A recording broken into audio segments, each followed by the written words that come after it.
Who does that look like?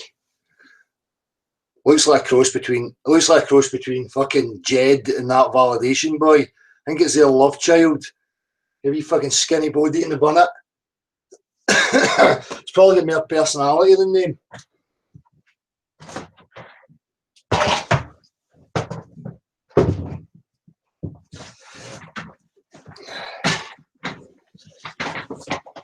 Let's see where we're at. Hello people, had to change the stream. There's always an issue with this when I try and get it to go live. So that was that Validation boy and Jed's fucking love child there. The illogical alien. Right, bear with me because I need to send these links. I'll be looking chat.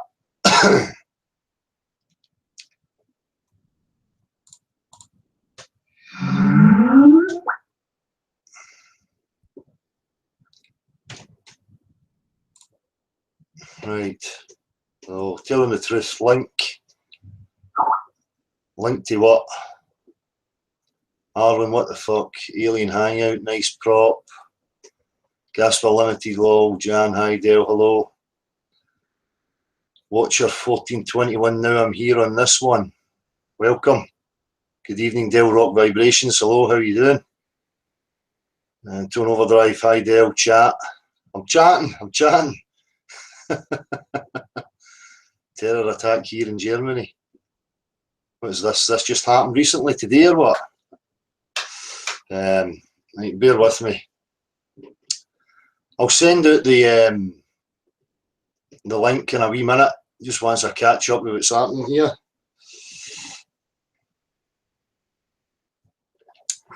Anubis Jackal, ruler of the bows, is this an open discussion? Yes, it certainly is. You can come in and chat as long as you have manners and respect. The ones who, you know, before, you know, I just can't deal with people talking over the top of each other. I end up with a sore head. My concentration goes. I just can't be doing with it. So, no shout out to chat, I meant. Moonshine. Well, I put Jed and Validation Boy's love child back on the screen.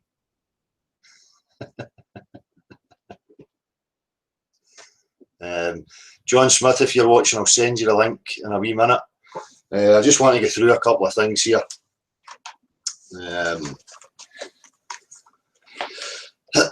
No one's flower, just started. I had a problem with the other link that I'd advertised, so you know, I don't know why. When I press that and I go to go live, there's no option there. I have to create a new thing. So, where did I get the alien? I bought that about 20 years ago, off a couple of guys who were walking up the road with it. Just young guys who were going to sell it. So, it's a good wee prop. I'm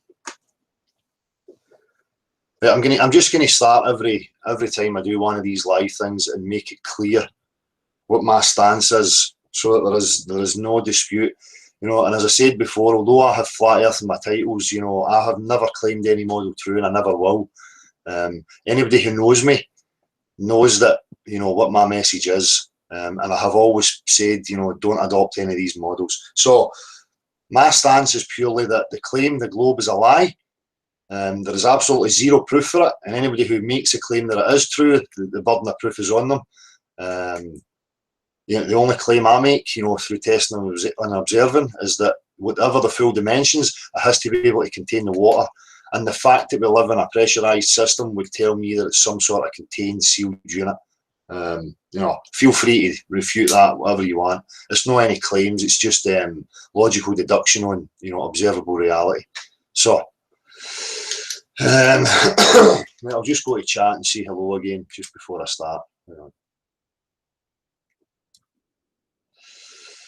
Marie, hi.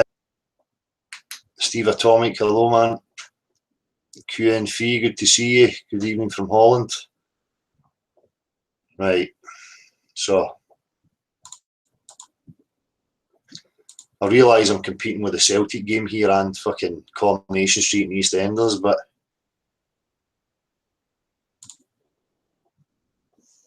So,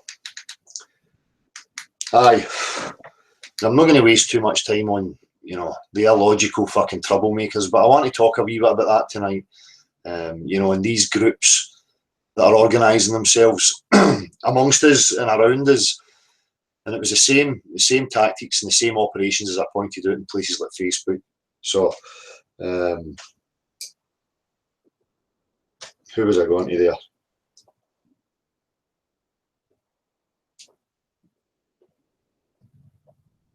Aye. So, I mean, you see these illogical groups, you know, the bitches, and what they're doing now, you know, I'm watching it increasing, is continuing to make videos to bolster each other and promote each other. You know, I would say to people, you know, obviously the wise ones, I don't need to say this to you, but these fuckers are just playing a game for whatever ends, but we'll probably get into a discussion about that later on once I send some of the links out. So, you know, that validation boy thing, if anybody's seen it, for fuck's sake. And I wasn't sure if I was listening to a South African, Asian, Jamaican guy, and it was fucking pathetic. It was funny, but it wasn't funny like because it was a good impression. It was cringeworthy. You know, as wee Stuart says, you know, it was that cringeworthy I had fucking arse cramp.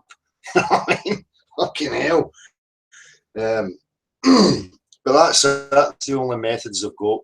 You know, try and go away from the message and actually looking at the content, start focusing on the personalities. But we know this, and we knew this was going to start happening. So when you hear them saying ridiculous things like, you know, I'm trying to copy them, you know, when it's obviously quite clear, any content I put out there, you know, they're mimicking and trying to mould themselves. You know, they don't have any real creativity. They can only mimic. But, you know, we'll get into a wee discussion about that in these groups and what they're up to as well. And as I say, anybody who wants to come in and say what they want to say, you know, the link's there. We'll send it to you.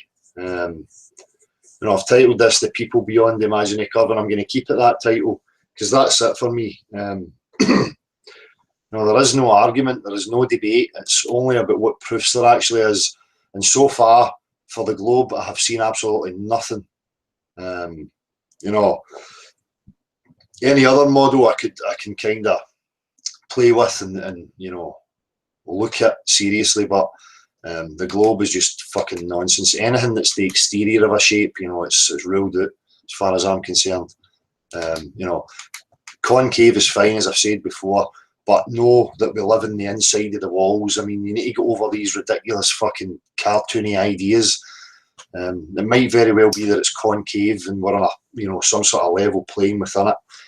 You know, even the outside rotating. You know, and I've said this before, and I've not looked much about the star trails and stuff because the stars in the sky really don't interest me because the question is what shape is the Earth. But you know, I see these images and these claims that, you know, there's a spiral happening one way and in the south it's happening the other way. Well, you know, if you're inside a sphere, you know, and you've got a North Pole here and a South Pole here, and say, you know, it's our summer or our winter, so it's tilted this way. You know, we have a different view of the sky, and if you were in the centre looking north, you would see it rotating clockwise or anti-clockwise. If you look south, you would see it rotating in the opposite direction. So it's not hard to come up with something. You know, I can just make stories up the same as these globe believers. But you know, I'm not going to waste too much time on it.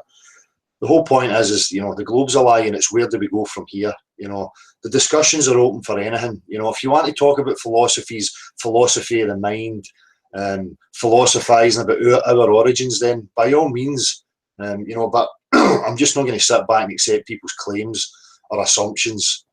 You know, and there's far too many people who are invested in their own beliefs and their own wishes and their own desires. So, as I say, aye. So we know this. We know the story with these bitches and these players, but we will get into it. QN3, the globe is dead. Water don't stick on balls or walls. Exactly. You know, it's about what we can test and observe. And anybody makes a claim to you, you know, whittle down what their claim is. You know, like I was asked the last time about the Big Bang. Now, when you get to the crux of the Big Bang, never mind their fanciful stories. Just get to the real point. What is it they're actually claiming? Or something from nothing, or whatever it is. Ask for a practical example. If it's natural science, we should have practical examples, in order to back up every claim we're making. It doesn't matter what it is, and no excuses count. No, any of these excuses, the planet's too big, or I need a planet to show you. That's just an excuse. Same as a religion.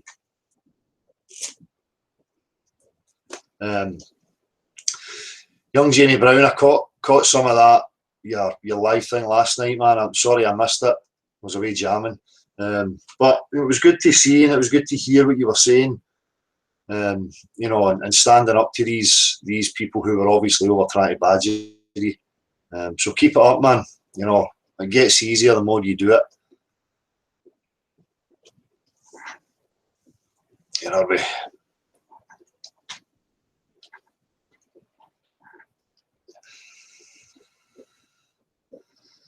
Right, if John Smith, if you're about, I'm going to send you the link. In fact, Teen, I know I'm going to need to send you it as well. Bear with me 2 seconds.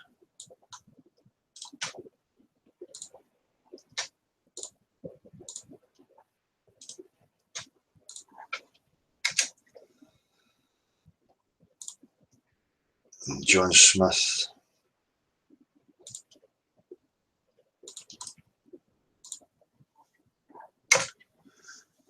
Yeah, Rick, I'll send you the link soon, mate. I just want to kind of get into it, talk about a couple of things, and then I'll send you the link, and you're welcome to come in, bud, if you're there.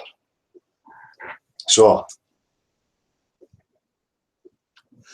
I sat and listened to, and I don't want to keep giving these people too much attention, but their tactics and their methods should be noted. As I say, listening to fucking, was it Validation Boy? I seen him with a hat off. It was like a cross between fucking Uncle Fester and fucking the Fonz. Do you know what I mean? That's fucking balding apple and the big side breezers. You get wee skinny Jed there, the fucking ginger praying mantis, nodding his head and agreeing with him. I even heard him saying that the accent was spot on. I mean, come on, fuck. If nobody's seen it, I suggest you go and watch it. It's meant to be a piss take of me, but it was fucking rather pathetic. But this is their methods, and you hear them sitting saying that I'm learning from them and all this stuff. They're basically just mimicking my whole timeline now, and trying to detract from the message. And don't let them detract from the message, because I've always said, this is not about me. There's nothing to do with me. It's about the truth, and that's the most important thing. So, and I've got this platform, and I'm opening it up to people if they want to discuss anything. Don't listen to them about being intimidated by me. Feel free to be who you are. You're not going to get any intimidation from me. That's just because, I don't accept any false claims. And this whole nonsense that they're pushing about, don't take this so seriously. I beg to differ. I can have a laugh about everything. I can even have a laugh through this and about all the stuff that's going on. But, the real crux of the matter is that it's not a joke. We need the foundations, i.e. knowing where we live. And nobody has the right to take that away from you. And this cliquey group, this organisation who are perpetuating a lie, need to be questioned and brought to justice for that. So,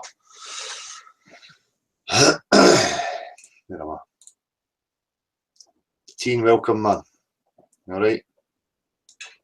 Yeah, I'm cool, dude. Don't expect too much from me. I'm feeling a bit on the rough side today, mate. But I'm here. I'm monitoring chat. Just nice and polite at the moment. Yeah, no problem, man. As I say, everybody's probably away watching EastEnders and football and stuff like that. But okay, I've sent John the link as well, so we'll see what happens. I might as well. Hello. Sorry, dude. I was gonna fill in. So there was some mention in the chat about the news events of today. Apparently, there's been an Islamic ploughing through a crowd in Berlin. So people are up in arms about that. When saying he's trying to find pictures for the story. I thought that was yesterday, was it not? Right. Okay. Well, maybe I'm following what's going on in chat so I'm not so sure either. As I say, I don't watch much of the mainstream TV or newspapers or anything like that, so I don't really hear any of these stories. So if somebody's got anything to add on it, I've got nothing to add on it because I know nothing about it, to be honest with you. Something I'll have a wee look at. But let's go and have a wee look at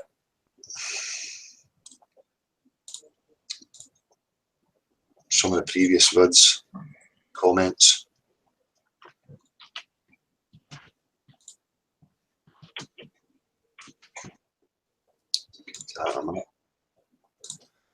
Now, I'm the same myself today, mate. It's one of the days, it's coming into that midwinter and the weather's just terrible all the time. It's hard to keep well and keep motivated, isn't it? Yes, it is. I did have a bit of a laugh earlier on watching the Russian ambassador, was it, doing his fake assassination? I seen that. The fuck was that about? I got no idea, man. I got no idea. It was just as ridiculous as the reporter one. Remember that? Yes. Yeah. Absolutely.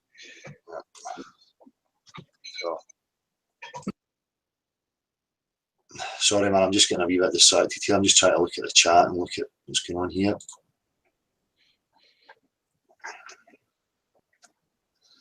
Kyle Williams, if you're watching, I've just seen that there's a few messages here. Let's see what Kyle Williams is saying.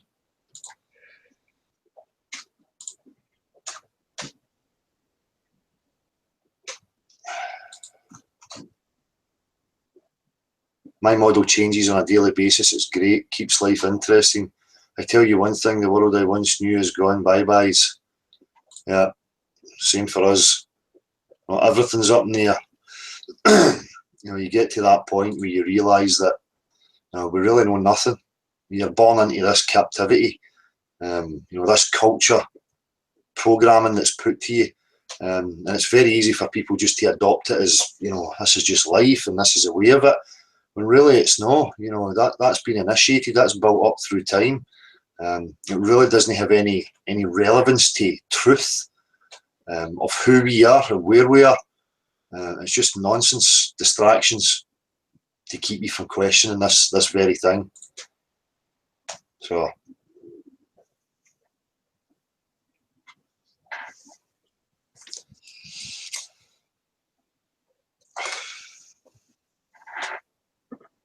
Darwin's in chat saying he's just waiting to hear from people being identified. Are you suggesting people that may have been involved in Darwin?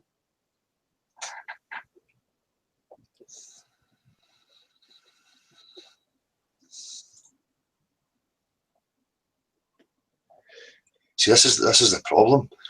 When you remove yourself from TV and media, you start to lose touch with these things.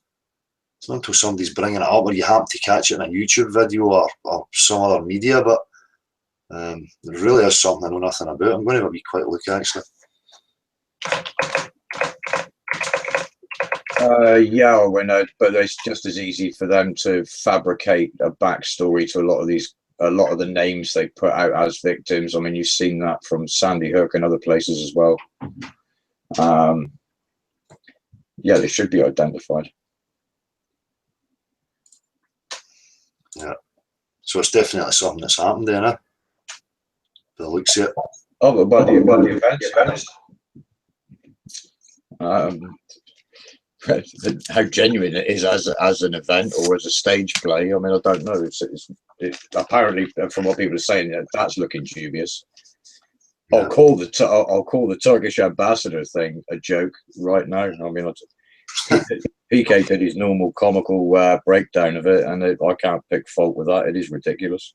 Yeah, I've seen that wee bit of footage. Was this the guy that was standing in the fucking Saturday Night Live pose? It was like fucking John Travolta. Yeah, in an art gallery. Yeah. So is that the guy that's done the shootings? Was that the guy? The footage I saw was of the ambassador and a shooter, which looked like he might have been security or something. Oh, that's what I was thinking. So he was He was standing there himself. I wasn't sure if he was security or if he was the actual shooter. No, he was the shooter. With what I seen in the footage, you know, there was a puff for here as if he'd been shot that way, but who knows? You know, this is a problem with TV and fucking media these days. You just don't know what you're seeing. Yeah, I know what I did see is a lack of any kind of bodily fluids in a totally white room, and no shell casings for an automatic, which I don't see how that works, but yeah. Yeah. We're going to see some more coming up to. We're going to see some more coming up to Christmas, I expect. Yeah. I expect it. So I was mentioning earlier there, mate, about these tactics that are going on, almost like assimilating with these wee groups, and you see them continually. You know, I'm watching videos where, you know, you've got these illogical people who are offering absolutely nothing towards, you know, the subject, and they just do nothing but bum each other up and promote each other, you know, which tells me that, you know, there's an orchestrated thing happening here, just the same as it was in Facebook. And I even went and listened to, you know, Kettle Logic or Timmy Osmond or Mick Mason, whatever you want to call them, you know, and laughing about it and talking about, like, you know, how they put out the bee trap or the wasp trap, which is a very similar kind of talk that I heard from the Badger groups on Facebook. You know, they set up these flat earth groups, and the whole ploy was to get as many people in as they could and then shut it down, change the name and start ridiculing. And it seems to be the same method here. Now, they groups were 24/7, you know, every single day. And it's looking like the exact same things happening here on YouTube. Well, from what I've seen, they are putting in it. There is an inordinate amount of hours being put in by some people, and their only purpose seems to be to derail any constructive conversation. So I think everybody needs to take a long step back and stop listening to platitudes and actually watch the behaviour of these people. Yeah, I mean, at the end of the day, as I've said from the beginning, you know, this subject's objective. You know, it's very simple. It's about what shapes the reality that we live in. As soon as you see these people bringing in that, you know, personality, attacking personalities, you know, creating drama in any form, you know, especially these ones who make claims against personalities and provide absolutely zero fucking proof. Now, even if you had some sort of whatever your proof is that you don't agree with a certain personality, it never detracts from the subject, you know, or what their actual content or message it is that they're saying. So, you know, when you understand that, but you continue to see these tactics playing out, then for me, you know, as I've said before, stupidity can only go so far. For me, it has to be an agenda. You know? Well, they seem to be rather comfortable in reinforcing each other, and that begs a question in itself. Yeah, because they reinforce each other, yet they offer nothing. You know, I seen it yesterday with that other guy, and they're there harassing him in the chat. You know, anybody new or a bit vulnerable who's appearing on the scene, they're there pouncing on them. But I try to encourage people, like even on the likes of Facebook, you know, use the same methods that they use, help each other out. You know, they get about in their wee groups, they make stupid statements on people's comments, and then they hit likes, you know, to try and give this impression that, you know, they're right and that they're popular. So people should really be doing that themselves. Sometimes I'll just go in, you know, a couple of people's videos, and I'll see that the shenanigans happening in the comments, and I'll just like, you know, the person's comments just to show that support, because that's what the methods they're using. They hope that, you know, somebody reading it will see that's got 7 thumbs up, so they must be right. And unfortunately, people can be swayed by that. You know, as I say, it's a tactic that's being used, and they use it because they know that it works. Yeah, well, with that and the extensive use of sock accounts to reinforce the negative, you know, I mean, again, you know, people that choose to associate with that kind of behavior really need to be asking themselves a question about what they expect from their life, don't they? Do they want to, do they want to propagate more misery and discord? It seems to be, and you hear this increasing noise of, oh, we will never know, and trying to sow the seeds of doubt, trying to get you into submission so that you'll just accept whatever crap they're going to throw at you. We can know. They have already made these discoveries, and people talk about the exploration. How are you going to achieve it? Where are you going to get the money to get all the equipment? People are forgetting that the militaries already exist. The equipment's already there. It's just a matter of the people who are in charge, issuing the right orders and setting about for the right goals. Not to service and serve these fucking few who are gaining everything while the rest of us are fucking suffering. So when I hear these people, it makes me very suspicious. We'll just never know, and trying to off-put, the reality of the situation. So. Well, it seems to be they're prepared to spew almost any kind of negativity just for the sake of reducing somebody's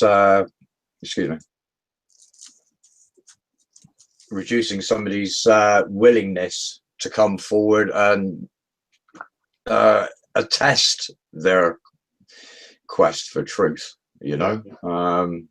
It's a corralling thing. Like I said, dude, I'm not on my game today, so I'm sorry for people listening if it sounds a bit disjointed. It's all right. But in regards to that, even you're hearing so many people now who understand that the globe has no proof, it holds no water. So you try and ask them, where logically do you go from this next? Do we, sit in the middle and continue to argue with each other about our beliefs or, our maps or models? It's totally fucking pointless. And they know that it's totally pointless. They know that the true message is that we need that full exploration, right? Without that, you can be sold any old fucking lie if people are in a state where they're just going to accept it. So as I say, I get suspicious when I hear this. Oh, we will never know, and you're either at a flat camp, a globe camp, or a concave camp. Whatever happened to just the truth camp, the actual reality of the situation. As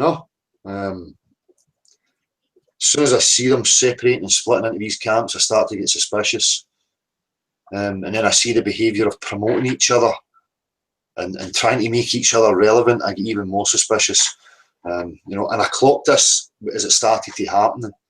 Around about March, February, these certain characters popping up, and it seemed to be a character for everybody. The fun uncle, the crazy cookie auntie, the young kind of teeny nice guy. All these different characters. As if it's somebody for everybody, and they do nothing but promote each other. You offer fucking nothing. They continue to try and perpetuate the same nonsense that's always went on as before. Are you even there? Am I talking to you? Are you away? Absolutely, I'm here, Tom. I'm just a little bit vague, mate. I just said, yes. Well, I think everybody that's here that I can see in the chat knows exactly what we're talking about, and too many times people have exercised forgiveness or tolerance or whatever, only to be shafted again. Yeah. And it's just a choice thing, people, isn't it? Look, do you want truth or do you want entertainment? Because that entertainment's on your television, it's on your DVD, it's on your Xbox. Yeah. Be happy with that, but don't profess to be looking for truth and entertain people that. As I say though, if you want to entertain people, you can try and entertain them, but still try to push the true message. I always said that from the beginning. Why should we not adopt the same tools that they use to manipulate? If we can use that same form of manipulation to try and plant the seeds of truth, then by all means use it. Yeah. So there's nothing wrong with trying to make something entertaining. As long as the message is the truth. It's when I see these entertaining videos of the same old regurgitated crap with spiritual claims and claims to know what the whole objective truth is, then I start to worry and get suspicious of that, you know. Yeah, I think there has to be a clear differentiation between somebody's beliefs, or their personal, you know, their personal perspective, which I can respect, you know, and their claims to be knowledgeable. Yeah. You know, but the knowledgeable part on whatever subject, it just seems to be superficial. It seems to be a lot of sound bites and, you know, buzzwords thrown out there in order to give the appearance of intelligence, you know what I mean, or understanding the subject. You know, people have got the guru mindset or the saviour mindset. You need to fucking ditch this, you know. Sorry, man, I'm just going to have a wee look at the chat here because there seems to be a fair bit going on. Yeah, I'm just tricky, isn't it? Trying to keep a conversation and pay attention to what's going on in here. Aye. Magumba, how's it going, shooty boy? Jade on live hangouts at 5 AM. You know, it's a wee bit bizarre that, especially when you've got kids, you know, on at 5 in the morning, sleeping all day. I mean, doesn't really make sense. Seems more like a job to me. Over here.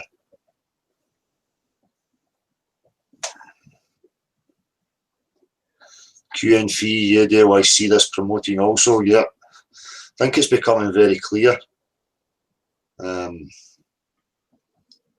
know, the games are obvious to me. And as I say, I've seen the same patterns through Facebook and the likes. You know, same methods, same practice. It's as if they're working from the same script. You know, what's the big deal? You know, if anybody has, you know, it should just be about discussion. There shouldn't be all these camps. This is what people are missing. Natural science, you know, that should be the camp. What proofs do we have? The real proofs. No evidence. You know, looking at this, the stars and the sun and the moon and making fucking stories. That's no proof of anything. A big difference with evidence and proof. Well, I'll need to get to that. I'm going to do a video on that actually. Jed, you never want to build bridges with this man. You should, I think. Is he in the chat? I can't see him.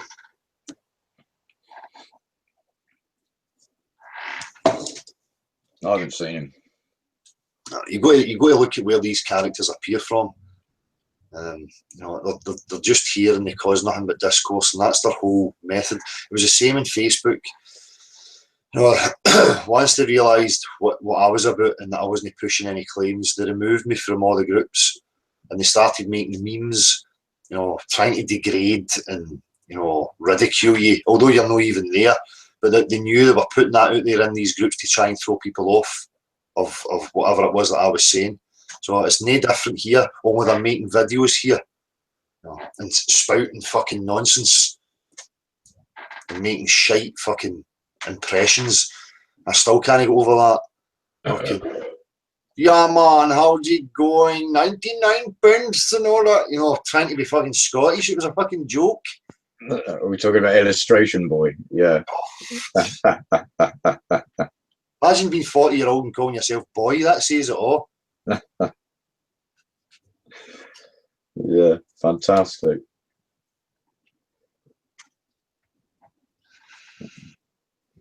Yeah, I expect Jed is skulking in the shadows, Magoon. No, I can't see that. I'm a different bit in the chat here, I think. So, you know, as I say, yeah, sorry, Dave. Can I just answer Cheech in the chat? Yeah, it's a modular, dude. Pittsburgh. That's cool. Sorry, Dave. Sorry. That's all right. You know, I was just saying, I'm going to start putting that at the start of everyone. You know exactly where I stand. You know, because I've seen them in the comments trying to say that you're backtracking when it's clear as day. You know, every bit of anything that I've put online is there for everybody to see. You know, I've never claimed any model true. I've always tried to push people away from adopting any models. And anybody who's been watching and knows me knows that. So, as I say, you get these groups who are still using these tactics. They just make statements and claims that have nothing to do with reality. I think that would be a good exercise for a lot of people to actually watch. We'll take, for instance, one of the hangouts that you've had, and then watch how that is misinterpreted by some of these commentators. Yeah, that's right. Because what I've noticed recently is just blatant lying and self-contradiction. It's ridiculous, you know. Yeah. Yeah, that's it. And it's rife amongst them.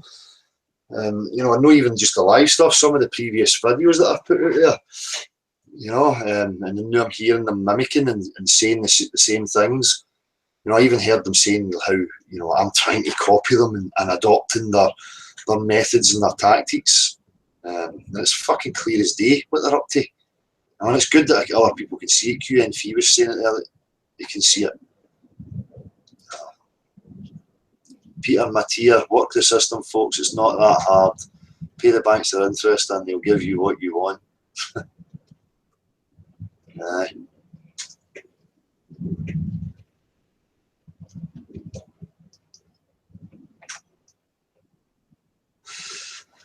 Marco Loa. It's difficult, if not impossible, to wake up to what's going on in the world without waking to the truth of yourself. And for some, waking to themselves is impossible. Too much corruption, yeah. Too much fear. You know, they've split people's minds up. You know, religion played a part in that. You know, second guessing, questioning yourself. The whole game's rigged. And as I say, you know, people will do everything to try and shy away from looking at themselves. I was saying that before, I'm trying to highlight it in videos before.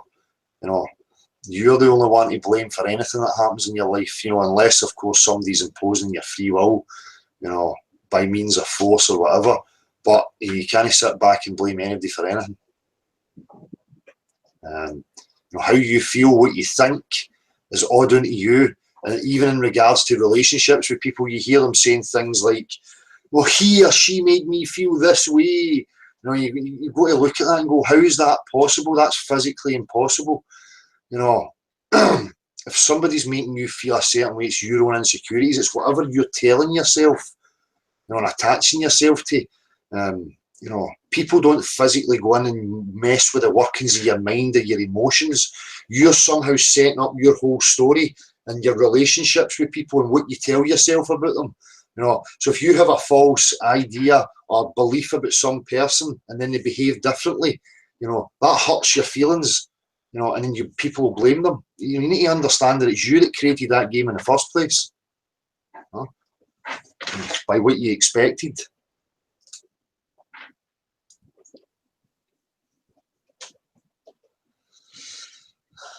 Yeah, I think people could all too often forget that they do have a choice. They just have to stop and consider what that choice is, you know. Yeah.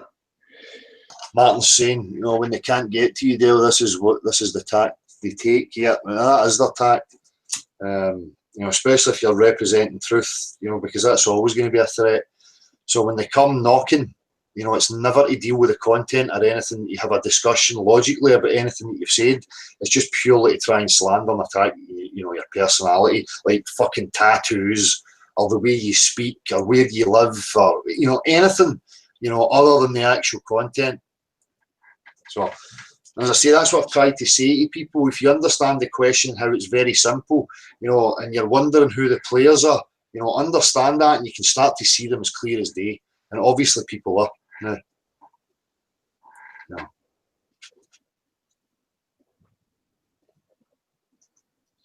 Peter Mateer, you're promoting the skies, mate, with the night top on and the Saturn rings as the night whoosh. It's just a fucking jumper to me.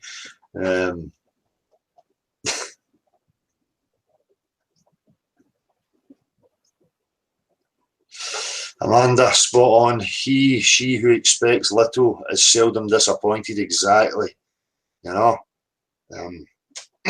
it's your expectation of situations, people, whatever. You know, and then what you tell yourself about it, that's what lets you down.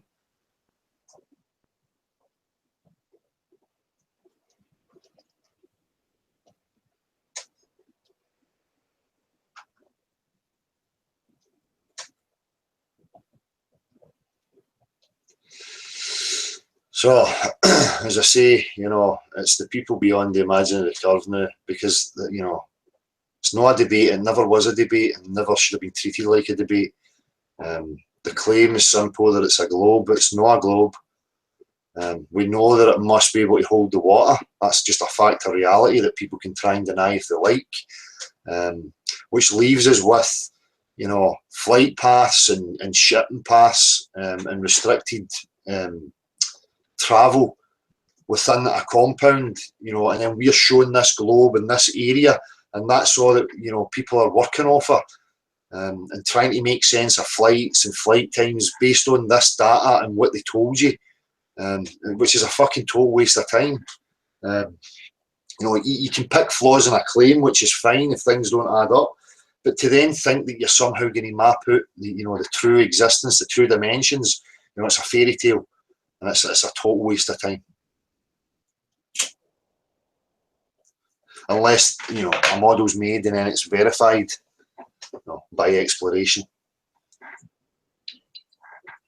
Martin's saying 25% of the plane is a no-go zone. Is that right, Martin? 25%? Is that above and below the 60th or something? See, I was talking to somebody about this, and somebody brought a question up about what does square in the circle mean to you, and I was looking at it, and I play in my mind, when I look at maps, and it makes sense to me that if the Earth, the platform within Earth, we'll say, was kind of square in shape, because the maps and the grids with the 90-degree angles would match that, a square map.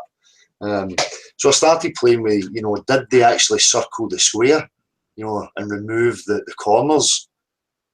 And these might be the restricted zones. I don't know, but it's interesting.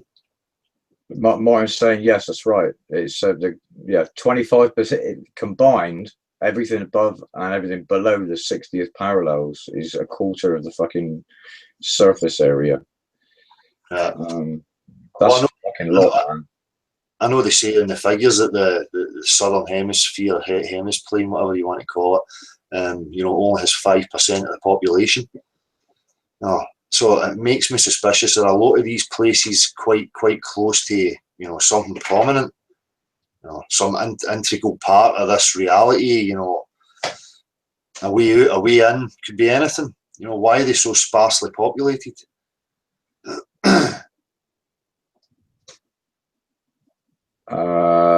Lower land mass is, so I don't know in enough detail about how sustainable that environment is. If it gets, for a human, is it less sustainable? So that's why the populations are lower.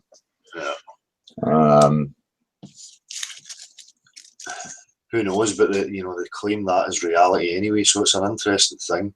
Yeah. As I was saying earlier at the start, people talking about these maps and models. For me, I would look at every single one of them, and I would try and combine them. For me, I think every one of them is going to have a part of the truth in them. The being inside of a sphere on a level plane makes total sense to me. You still have the containment of water. You still have the containment of pressure. You could have outer movement happening. Who knows? We're so restricted in how we think about the world and the possibilities that it can be. In this globe, this idea of getting the whole picture, or it's one unit that you can see. This could just be a sealed unit within a bigger environment. When you go outside, it's a bigger world. Who the fuck knows? Could be anything. But not a ball. But not a ball. Well, not on the exterior of a ball. No. And the only reason is because there's absolutely zero proof of that. As I always say to people, the water for me was everything. No rational, logical mind or scientific mind is, ever going to stand up and say, aye, large bodies of water can form around a sphere. It's just not going to happen.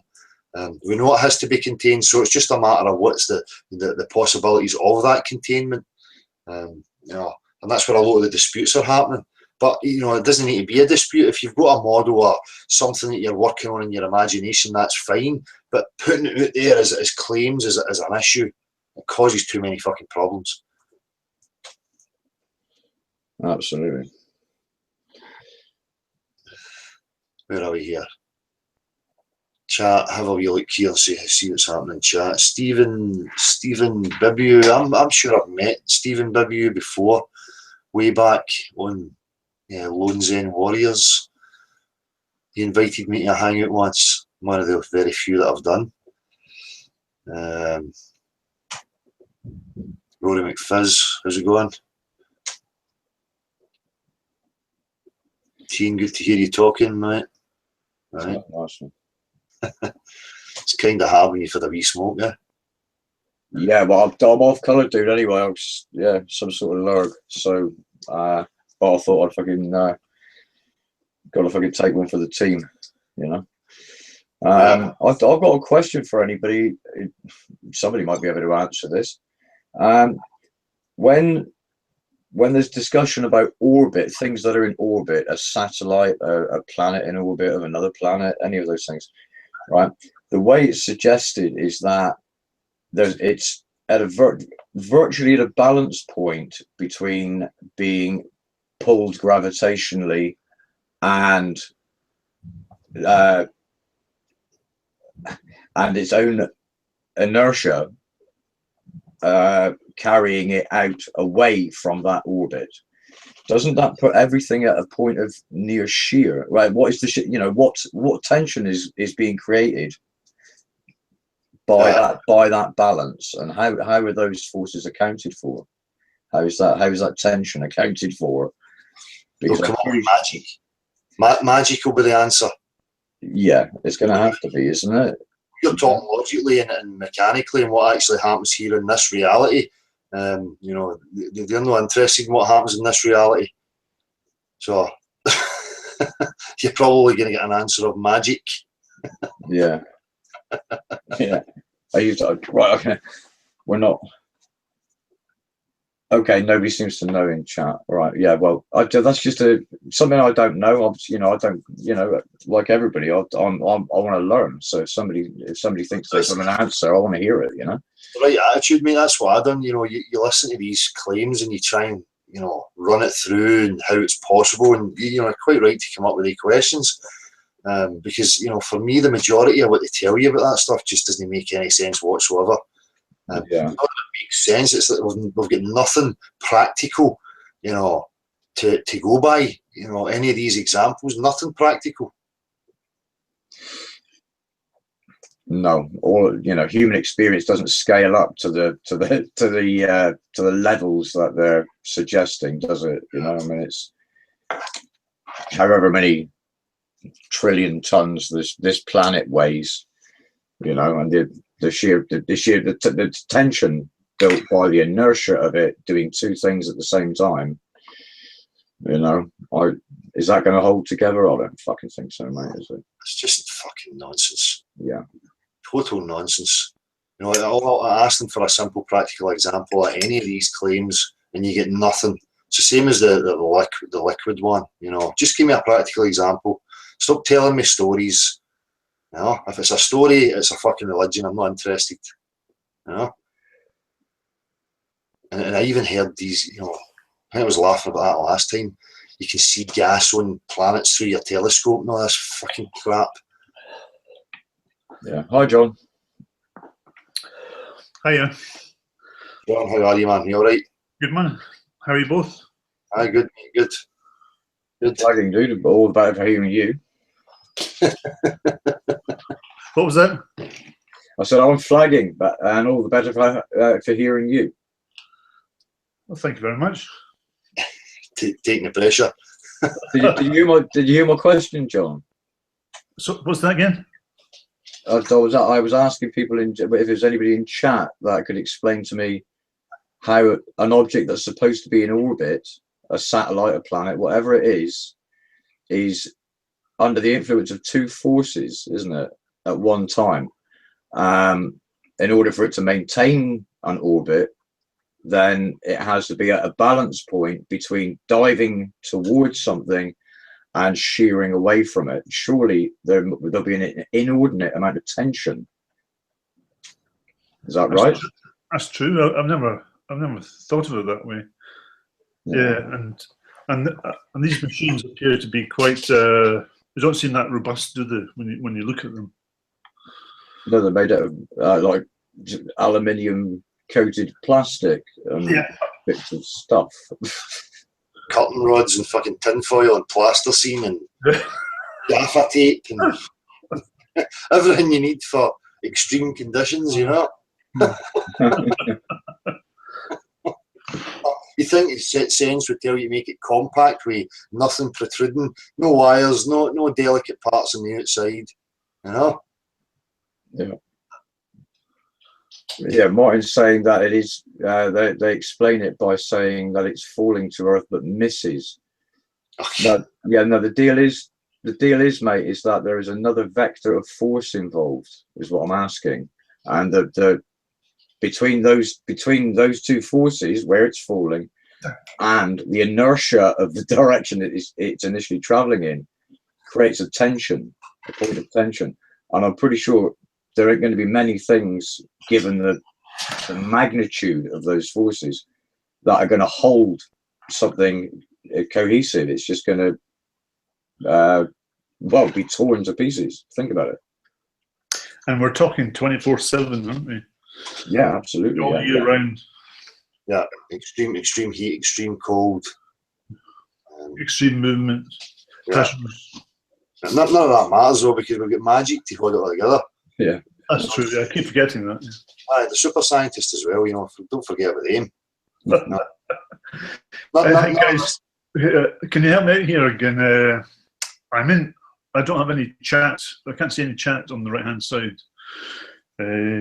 That's the internal group chat, John. The one on the right hand side, and if you mouse over to it should pop out, or there'll be a blue box you can click.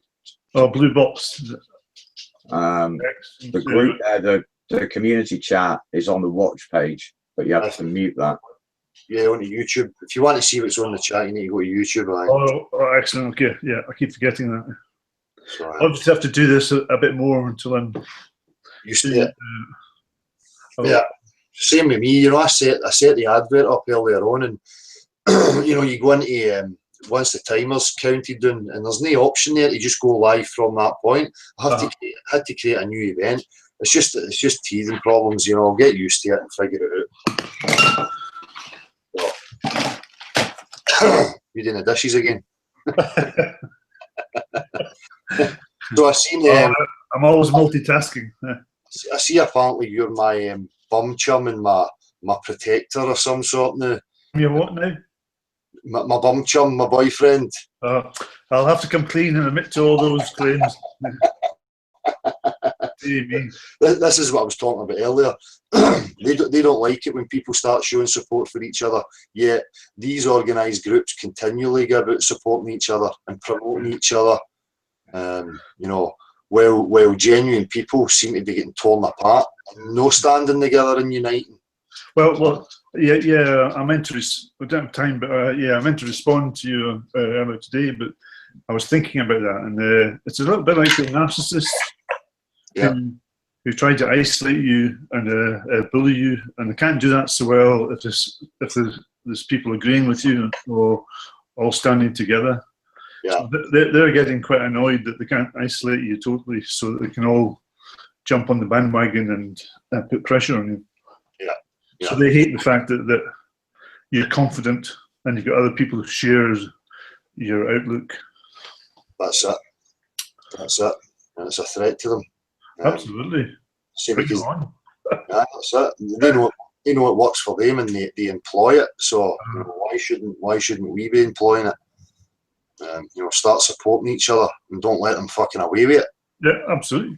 And it's important that they know that we're confident either on our own or together, and it's you know, they have to know that people into, I'm not going to say community, but people into this subject of exposing the ball earth lie, that you know, they can be strong people, strong individuals, and they don't need to stand an army behind them. But these people do that, which makes them weak. Yeah, exactly.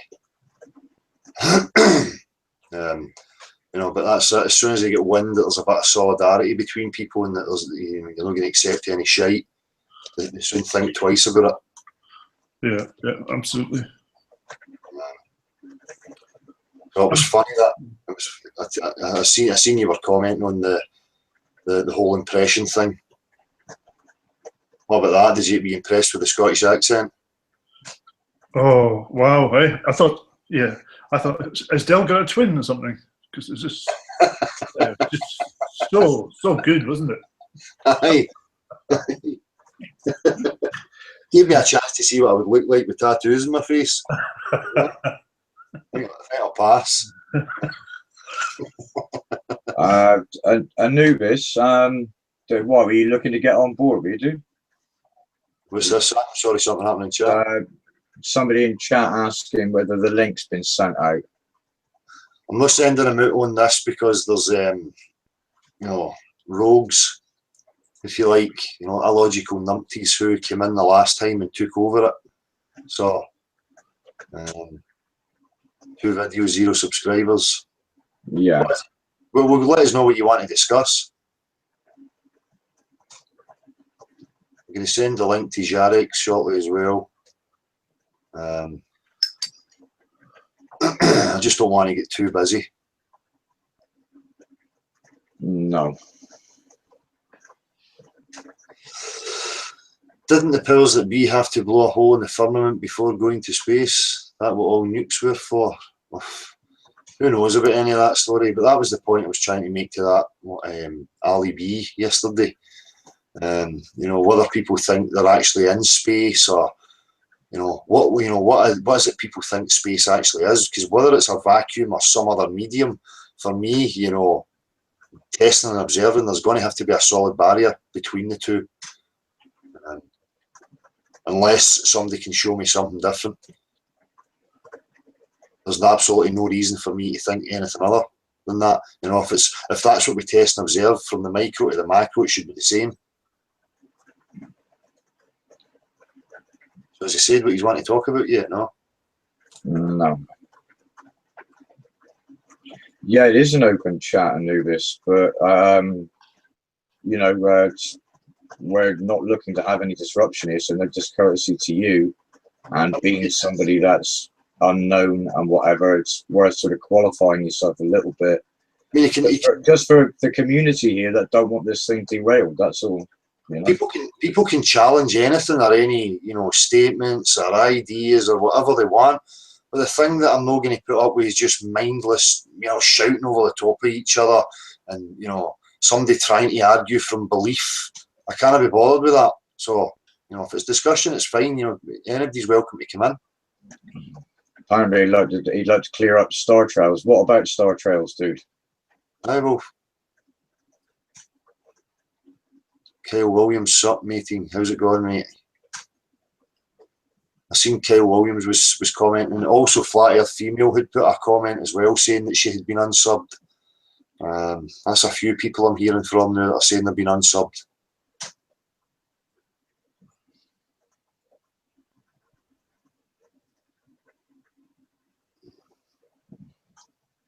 Well, it's an ongoing thing. I've watched the viewing statistics on videos drop substantially over the last few days.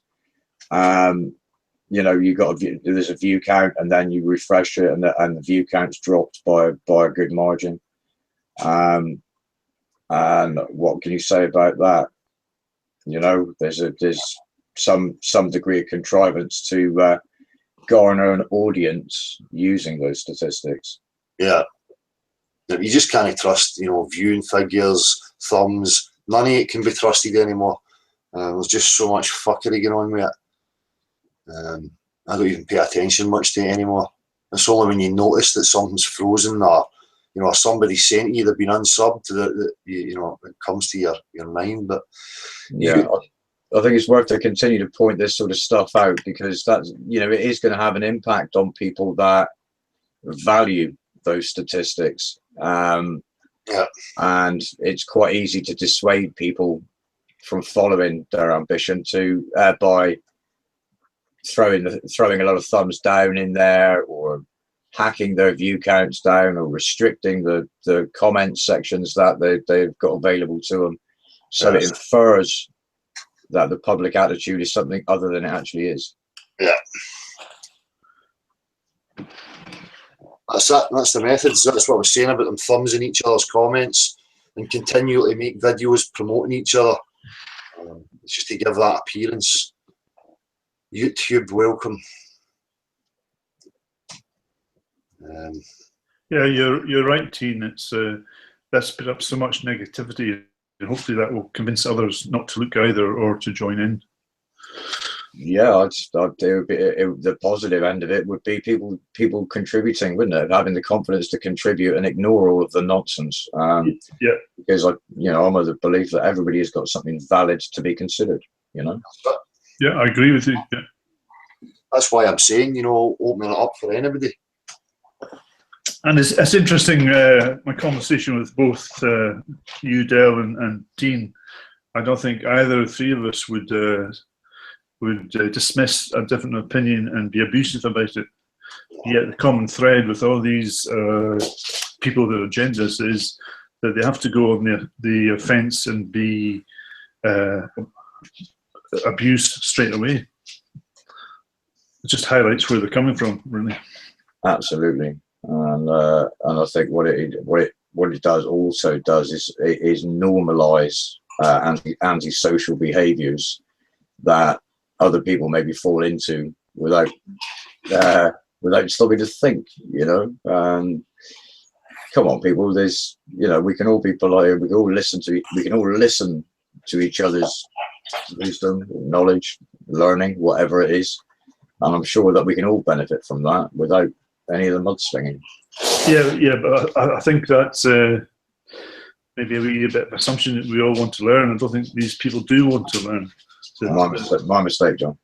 No, I don't mean that in a critical sense. It's just, they're on here to dismiss and discredit. I mean, there's no way that they wish to learn. I mean, we do, because we're open to different opinions and we want to discuss things. But they desperately try and pigeonhole us into a group, try and paint you some sort of cult or clique, when really we are the people who are here asking the real questions without making any assumptions or claiming anything.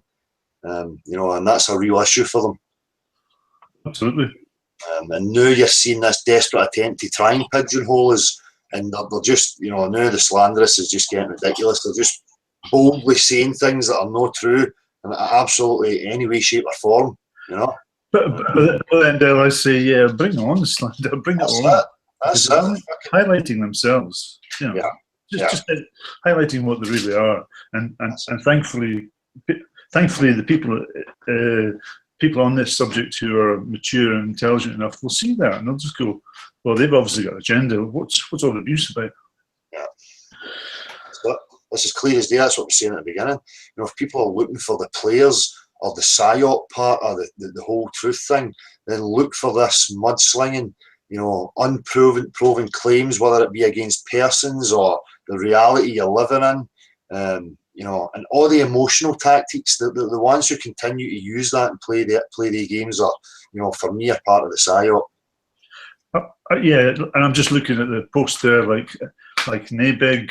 I mean, there's people like that who can see through all the bullshit, and it's obvious these people are shouting abuse where they're coming from, and the abusers as well know already. Like three of us here on the screen, at least. It's like water off a duck's back, really, all this personal insults. Yeah. But they're just trying to convince other people to mock or to laugh or to disengage. Yeah. So sorry, that comment from Mayberg just shows it's not working on everybody. We're seeing that more and more. As I say, even in my social circles, people can see it. People messaging me, family saying, they're watching, they can see it clear as day. So it's just these people that are involved in it that don't see it, But it's all good. Some of them make me laugh. Some of the things, some of the things I was saying had me in stitches. But it's this talk about, the subject's that serious and we'll never know, and this carry on try to turn into a carnival. I'm not fucking accepting that. It is fucking serious. You know, and as I say, I can still laugh even though it is a serious thing. I still have the ability to laugh at it, laugh at the goings on. But the overall thing is that, you know, it is a fucking serious subject. It's a serious subject, but you know, I think these people don't really know you as a person, really. You know, and they form an image, and they're attacking that image. You know, I think, well, attack that image all you like. I mean, all this thing about me being gay and calling me this and that. I think, oh, on you go, son. But it's an image they're attacking. It's not personal to me because that I don't see myself in that image. That's it. So there's no need to defend it. You know, all it does is it identifies them, and the people who group with them, you know, give them attention and big them up. You know, tells you a hell of a lot about them as well. So, what gets me though is even forgot the guy's name. Somebody boy. Aye, boys enough. Absolutely. He was saying things like, I forget now, but really derogatory, homophobic labels. But they've got the confidence to say that without being caught and reported, because they're obviously working for the other side, aren't they? Protected. Well, that's it. You know, you've seen that with the taking over the Hangout. You know, that's happening. And even if you did report something like that, nothing would probably come in. No, there's no point. No, that's not my game anyway. You know. No. And for me, I just laugh because in the bigger game, the bigger picture, it shows them up for everything. You know. It does, yeah. That's why I keep doing it. I mean, I think it's quite positive in a sense. It does come back to bite them because people can see. Well, as it's backfire, you know,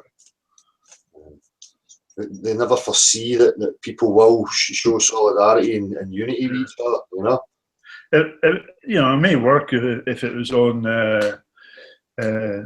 less secure, less stronger people, and who bite and take it all personal and want to defend. But yeah. Sometimes I just engage with them for a laugh, for the banter. Oh yeah, I really enjoy it myself. People used to say to me, even when they see me doing that on Facebook, "Oh, don't give them attention. You'll get yourself drawn in." And you go, "You know, I'm fucking Scottish. You know, banter and taking the piss is in the blood." Yes. You know? So, you know, I can get into banter with any of these troll types, and you know, just walk away laughing. And you sound mind enough not to get lost in it, or to have your mind go first. You know what I mean? Yeah. And at the end of the day, you know, people need to detach. I pointed that out before. The methods and the tactics only work when people are, you know, have their emotions and their personality actually invested in the screen.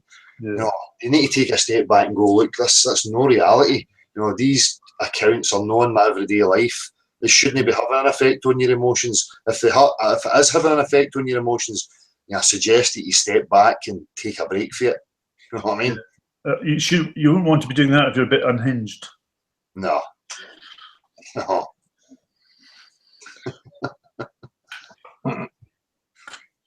So we get anything back for the chat?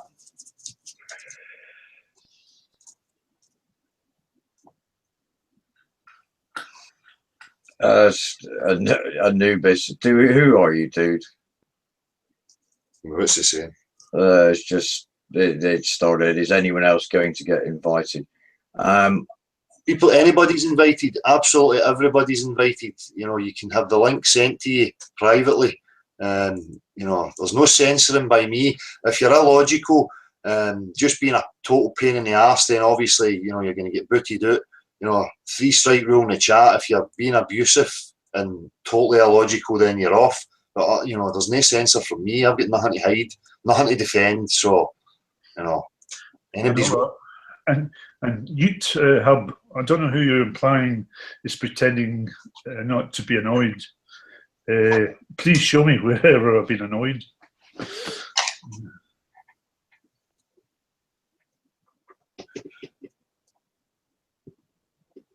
I don't know if I'm maybe just talking about the because I know the boy Kyle was talking about the games. He had messaged me to say he thinks that I'm not getting his messages, and I'm not getting your messages. If somebody's trying to send me messages, I ain't getting them. Well, if you check your incoming mail now, because Anubis says he's sent you a message. So, right, I'll go and check it. As far as like notifications go, yeah, I've spoke about this before. I don't get them all, and then even if I go to a video, I look at the comments. It will tell me say there's 50 there. And when I look through the comments, I'm only seeing maybe 15 or 20. But then if I click newest, then I'll see other ones will appear, but not the whole lot. It's weird. I'm sure other people are experiencing this that can verify what I'm saying here. yes, absolutely. God knows what algorithms they're running that shuffle things around, hide things, discrete things, but the activity is definitely going on, Darwin. Yeah. Hangout is messed up. Why, Anubis?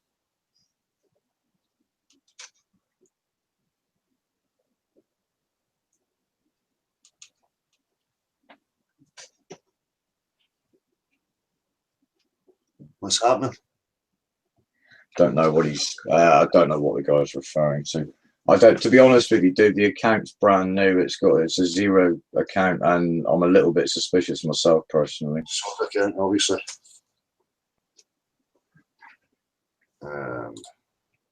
Shit, I meant to send that.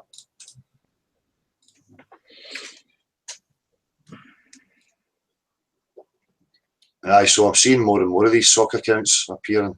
Pretty much any of the derogatory stuff that goes on within your comment section will be a soccer account. It seems that the genuine people have respect and manners. People can make their case or their point and get a respectful response. But these fuckers just come and display the same characteristics constantly. Yeah. I'm sick of people fucking with all my media. Yep, same here. But I'm used to it now, and that's what I'm saying. I don't even bother. Wait as much. It kind of bothered me at first, but now I'm like, you know what? Who cares?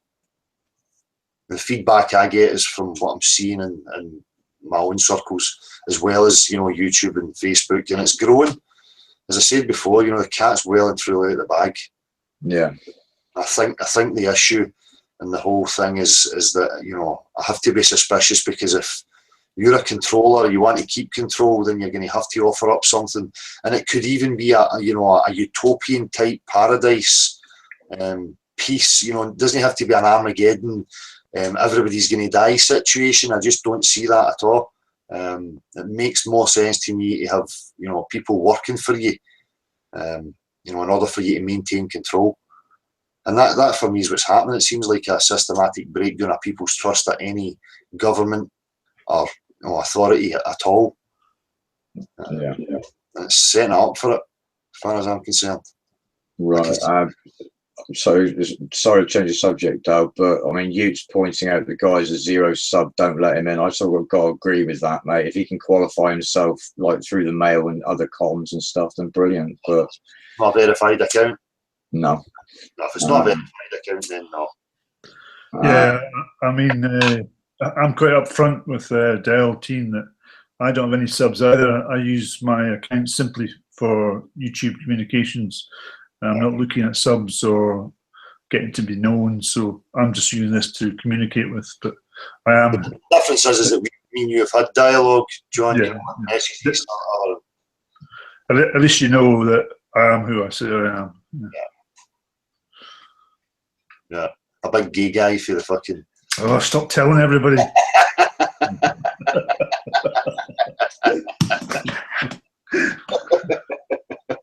I'm being totally exposed here.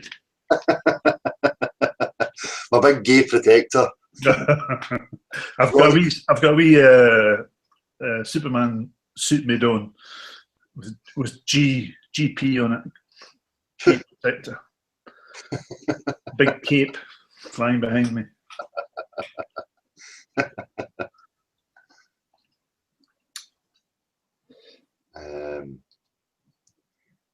as I say, anybody's welcome to come in. You know, say what you want to say. You know, you keep hearing this, that, you know, people are not allowed. It was the same with the validation boy. You know, everybody who watched, you know, this is what I'm saying about stuff just being said without, you know, and the actual timeline shows you different.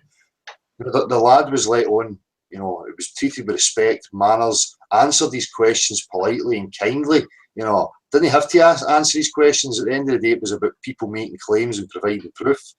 So, you know, and then turning it round that, you know, you've somehow hurt his feelings or whatever, and I'm going to spit the dummy out and take a tantrum and Oh dear. make videos of you. That observation team you mentioned about the satellites, that's really interesting. I'll have to look more into that. I was thinking today about the rotation of the moon. Yes. You know, it's my understanding that the moon circles the Earth. Well, sorry, it orbits the Earth. But in the conventional model, they say that it orbits the Earth, yes. About 2,200 miles an hour. Now, the Earth is supposed to be circling at 67,000 miles an hour. Now, the moon goes in a larger circle, so it's going to have to go faster than the Earth to go out in front of it and circle it. Yes. And then it's got to shoot in the opposite direction at, what, 64,000 miles an hour? So the moon has to go at different speeds, but how on earth is it supposed to overtake the moon if it's only going at 2,200 miles an hour while the Earth's going at 1,000 miles an hour? Maybe someone could explain that to me, because I'm lost with it. You know another problem that I notice, right? You know, and you'll see it here yourself, John, our team. You know, the moon, say it's a half moon, and it comes up in our sky. You know, say 6 o'clock at night. I can get up at 5 in the morning and it's still in my sky with the same shadow, you know, but it's now like 8 hours. So that the whole thing would have had to have turned. So the sun's, you know, we're all the way back going to the sun coming up, but you know, the shadow line's still the exact same. You know, there's just so many. Yeah, I quite agree with you. I've seen that, but I've not engaged my critical thought enough like you have when looking at it. But yeah. I think the more and more we look into these things with that, and as Teen said, with the satellite, with the speed of the moon, with the moon still up there in a similar position, you see more and more and more, and you think, oh, wait a minute here, I'm using more and more critical thought. and I'm sure we can all agree that you can see the sun and the moon at the same time in the sky, and you're thinking, how is that on a ball that you can see both of them? Not even that you can see both of them, it's just that the shadow lines and stuff are still the same. But as I say, if that moon comes up with a half moon here, you know, and this, you know, the sun's set over there, you know, but yet it's come all the way right the way back round as the sun. If the moon's still in my sky when I get up in the morning at sunrise, you know, the shadow line never changes; it just stays the same. Yeah, I'd have to do a mock-up of that and work that out. That sounds ridiculous. That just doesn't work in my head. But I would have to mock it up to find out. But that's the truth of the matter. You know, I can go out and see the moon at 6 o'clock at night. Got up at 5 in the morning. It's still in my sky. Yeah. You know? Can I just say, Kyle Williams is asking for the link. Who? Kyle Williams. Aye, no problem. You going to send him it? Yeah, but I'll do that. See what he's got to say. Dirty boy, what's the score? Is it 1-0 still? No? I'm not sure. I didn't get a chance to see. I'm going to see if I can check. Yeah, it's still 1-0, I think. Yeah. Just bear with me. I'm going to go and grab a glass of water here. 1-0, it still is, aye. Okay. Just need to get myself, I think. Also, the light of the sun, well, the heat and the light of the sun, how come it's all complete darkness around the Earth with such a humongous force of light, but yet it's pitch black between the sun and the Earth? It's only the Earth that's lit up. I don't understand that. So there's no light in the void itself isn't lit. There's nothing for in that model. There's nothing for the light to reflect from. But if I'm in a room of complete darkness and I have a little model of the Earth at one end, yeah, put a lamp on at the other end, a big round lamp, and I switch that on, yeah. it would illuminate so much more than just the ball, would it not? It would illuminate any other material presence. Yeah, but But it's if there's no pitch material black. presence, Sorry. but if there was no material presence, Oh. then you wouldn't see the light wouldn't be reflected, so you wouldn't see it. So it wouldn't reflect through the vacuum, is that what you're saying? It doesn't. Well, that's in their model. It doesn't. There's no substance for the photons to reflect on, thereby giving you the impression of light. All right. But to me, I don't feel that a void is a credible scenario. I don't think you can that exists. There's a space that doesn't have anything in it. Yeah. Let's see a little bit. I think we all have trouble actually accepting and adopting that without substance or evidence. They just say there is one. It's a little bit like the theory of gravity. The great thing is a lot of people argue about water sticking the ball. They just come back with one word answers: gravity, gravity, gravity, gravity, and I keep repeating this word: gravity, gravity, gravity. And I keep saying, well, that's great, but it's just a word. It's just a few letters together. Yeah. What does that mean? Where's the practical examples? You know? I need more substance to actually believe that. I need to see some evidence. I need to see a working model of gravity. I need to see, rather than just Cavendish with two balls in a shed, I need to see evidence of one big object pulling a smaller object. I need to see that in order to believe it exists. Well, apparently Cavendish was the only one that saw his experiment. Yes, Nobody seems to be able to replicate it. Yeah. Somebody else is going to have to link up Kyle, because I'm hitting his send message from his channel, and I'm getting no box, no opportunity to send you the link, mate. So somebody else is going to have to do that, or you're going to have to mail or message to Dell, and he can do it from his end. All right. I don't know if Kyle's on Facebook. If he's on Facebook, it'd be easier for him to add me on Facebook, and I can send him it there, I think. Well, there's your answer then, Kyle. Nabek, Dale, a lot of geocentrists have found God. I certainly have changed my mind. I believe there is a higher intelligence now. How about you? Have you found faith God? It depends what you mean. I've stated it before. I think mind for me would have to be the foundations. I just can't see a naturalistic explanation like matter randomly creating itself and then randomly creating life. It just doesn't add up for me. So I'll lean obviously to intelligence being involved, but I don't have any claim to what that is. No. Yeah.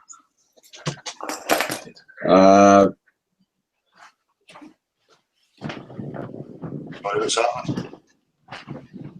I think, dude, I'm looking in my email. I got you there. One of us, anyway. Yeah, okay, dude. Martin, cheers, mate.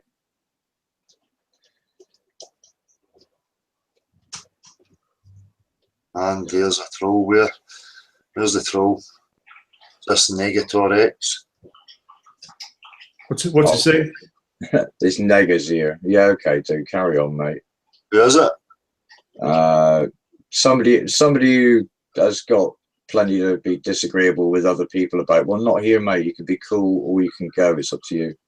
You can make valid points, and have discussion if that's what he's up to. Yeah. I think abiogenesis and materialism is a real long shot to believe at face value.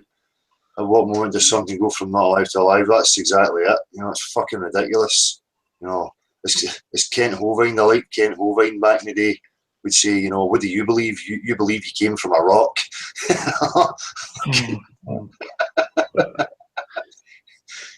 Peter Mattier says, what energy source powers the sun?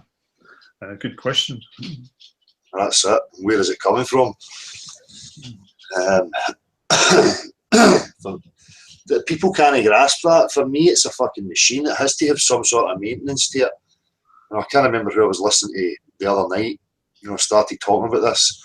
But I've said to people, you know, if this is a hologram or, you know, whatever people believe, you know, it would still have to have some sort of solid construction boundary to it that could be discovered. You know, I can't see that when you get to the outer reaches, it's just, you know, dissipating into another dimension that you can't penetrate. You know, it doesn't make any fucking sense. It makes sense to me that it's a construction. I'm open to it either way, personally, Dale. You know, I mean, it can't. It quite obviously isn't the model that we're fed. You cannot have the mechanics of a vacuum next to a pressurized system and there not be an equalization to it. So some other thing is happening there. Yeah. You know, and it's either a containment by and what we would call an intangible energy or a tangible energy, one of the fucking two, you know? Yeah. Yeah. A barrier, if you like. Yeah, so something that I think can be discovered and actually, you know, observed, whatever it might be. You know? Absolutely. So, did you see, John? Did you manage to catch Validation Boy and Jed's Love Child? No. You there? Wait, you see this.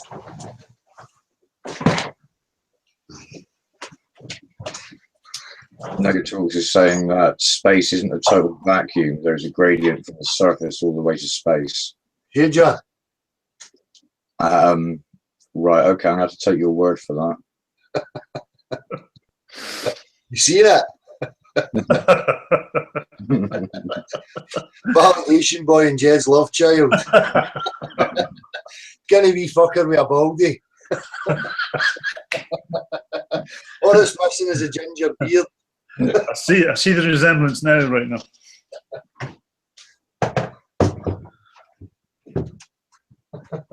Dave Hodge, I think it's a form of magnetic energy.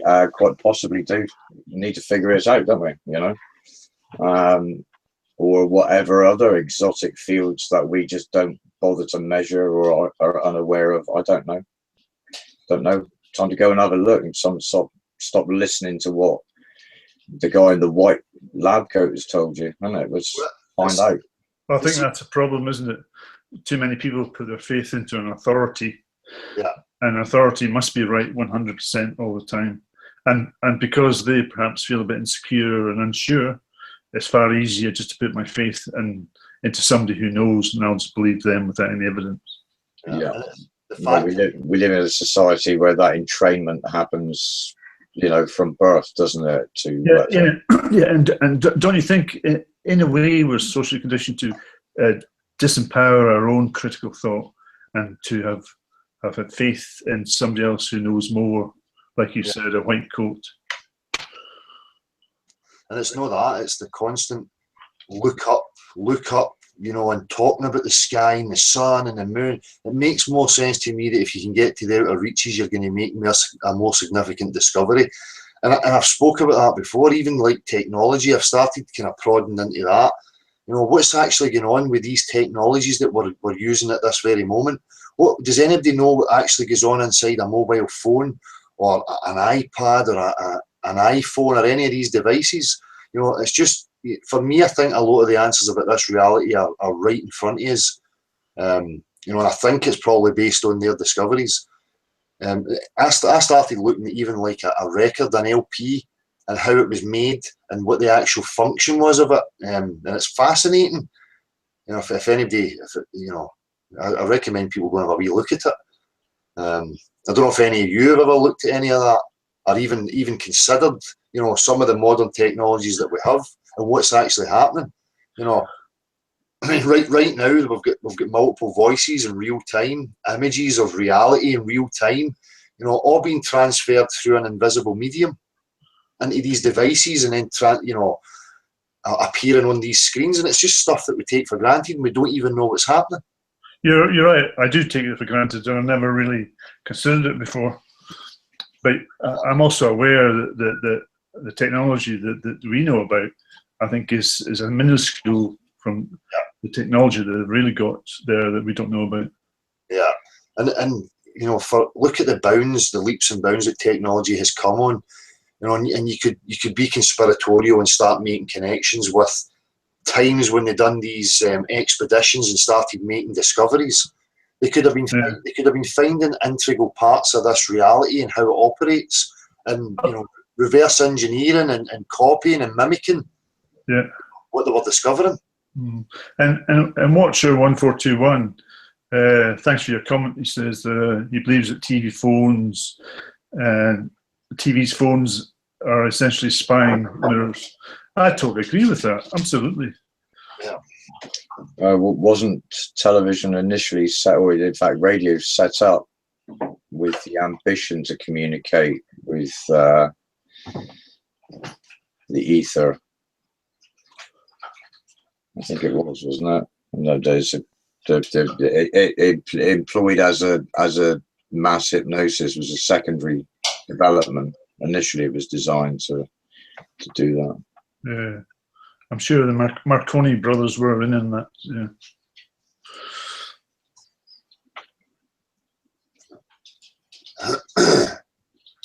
So, saying the dead. Yes, you're right, Martin. Yeah. Sorry, though. No, that's what I'm saying. You know, I think we take these things for granted. We talk about like simulation theories and, you know, what is this reality? When a lot of the clues, I think, for me, are in technology that we don't have an understanding of. And I've spoken to people, you know, even like a computer, and tried to get to the fundamentals of what's actually happening. And there seems to be like this gap in knowledge. And even when you go and you look at like how an LP works, there's this bit that's missing. They just see other components of it, but the actual process in between seems to be left out at any description. And I don't know if anybody else will find that if they go and look, but maybe I'm just not grasping it. But it's fascinating. I mean, an LP, a record, is just a sequence of ridges, you know, wee bumps that then transcends into, you know, guitars, drums, vocal. You know, you go, well, what's actually happening? You're actually capturing reality as it happens, you know, and putting it into this coding and then, you know, bringing it back to life again. I think it's fascinating. Yeah, you know? Like a piece of jigsaw missing. Yeah, exactly, man. Exactly. And we're overlooking it, and it's right in front of us. Maybe that's my next avenue of pursuit, I think. So, well, hopefully it triggers other people to maybe have a wee look as well and try and figure out what's actually going on. You know, you hear a lot of people with this simulation talk just now. Well, start understanding what's happening with the technology, and you might get some clues.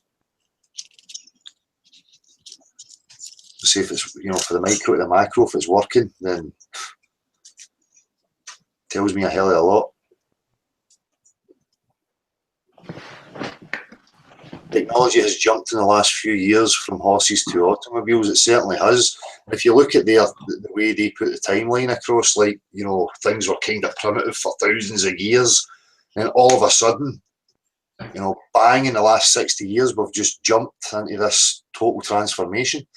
As I say, for me, that it seems that there was the discovery made.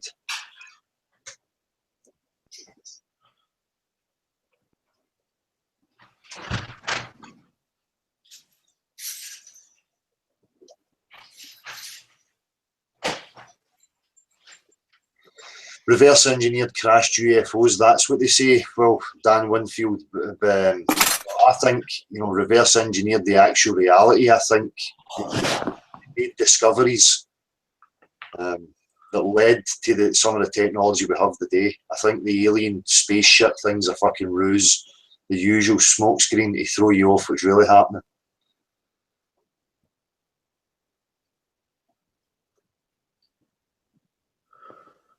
Yeah, and of course we've been bombarded with the UFO image in science fiction films and programming since the 1940s. Yeah. There's often Red saying it. She's been thinking about this. You know, that's it. You know, what is, you actually start digging into, well, you know, you just go ones and zeros and you hear these things and you go, but I'm missing something. I'm missing the actual transition. What is it that's actually happening? You know, they're quick to just say, that's a processor and it's freaking ones and zeros. And, you know, that doesn't make any sense to me. You know, I have to, you know, have something practical to know the workings so I can then actually understand what's really happening. You know? But it's interesting that other people have been thinking about that. Sorry, John, if I cut you off there, mate. No, you didn't.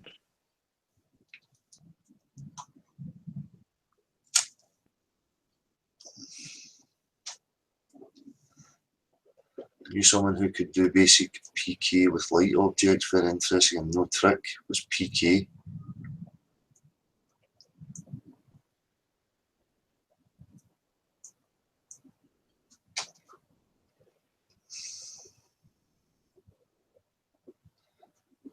So, aye, it does. It makes sense to me when you look at these expeditions and then, you know, the sequence of events that happened and leaps in technology, and they all seem to kind of match up. As I was saying to somebody yesterday, it feels to me as if, you know, they talk about this globe thing as being thousands of years old, but I don't think it really get pushed, you know, that heavy until, you know, not that long ago, to be honest with you. I mean, imagine trying to go and tell carpenters and, you know, engineers of that time that they lived on a sphere. I think they would have just laughed at you. Yeah, absolutely do. Well, I mean, they live by the power of observation. No. Yeah, and especially indigenous populations as well. But I think a lot of people did laugh, did they not, at the globe model when it was first introduced. Yeah, it almost seems to me that once NASA was formed, that's when, you know, people were forced to go. It was, you know, it was so going to them that they had to submit to and go. It's obviously technology that they couldn't understand at that time. You know, and I think there's a lot of opposition and books written about the Earth being flat, like your 200 proofs and so forth. Yeah. So yeah, I firmly believe that's why NASA was implemented. You know, to control the public mind by false images and false space travel. Yeah, and it makes sense, you know, leading up to the expeditions and discoveries that were possibly made, and then NASA coming at the same time, you know, pushing the globe. Just feels whatever they found, you know, they found something hugely significant. And have you noticed that in the news? Not that I watch the news, but in the news or papers, almost weekly they're discovering a new planet or a new paradigm in space or something. You know, they have to hook the public mind into something in space, something to do with planets, distant planets. Every week they're discovering something new. Not a shred of evidence, though. No, there's a new light in the sky. Fucking whoop-de-doo. Yeah, that's whoop-de-doo. They keep throwing it out there as if it's some sort of fucking vast achievement. Oh, yeah, vast achievement. Never mind the lights in the fucking sky. Let's understand how this technology is working. Well, distraction, isn't it? That's what it's all down to, just distract you. At the same time as distracting you, you know, that it's like people just, you know, they just get a phone and they go, oh, and there's a manual that shows you how to operate it, and they go, oh, look at that, that's fucking brilliant. Yeah. They use it and they phone their mates, text their mates, and a live video call. You know, and you're going, there's something happening here that's absolutely baffling, and it's like sorcery, if you like. You know, you're capturing reality in real time and sending it through an invisible means to across the globe. Aye, across the globe, bouncing it off the fucking curve, round the corner, and it's there instantly. You know, and I think that's profound. That, to be honest with you, but Stock code, when you learn programming, you never learn in a language used to actually translate commands into open and closing current gates on motherboards and how it leads to the images on our screen. And that's it, you know. I don't really understand a lot about PCs, but I know what you're saying there. That's what I'm discovering. There's a bit missing. And it's the same when you go, you know, if you go and look at how an LP or a record, whatever you want to call it, is made, it's a fascinating process. But, you know, they just tell you these components, but they don't actually tell you the process of what's going on. Same with photographs. You know, capturing reality and you get an actual image of it.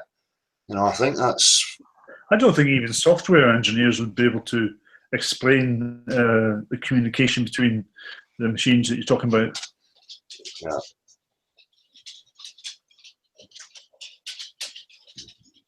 We're doomed, a comment is coming. Please send donations. GeoShift. Please send your donations to us. That's it. It's like a religion, isn't it? It's no Sunday now. It's just, we'll just say there's a meteor. We need funding. Yeah. And do we ever see the meteors? No. Oh. No. What's this? Gem Panda strikes back. Message deleted.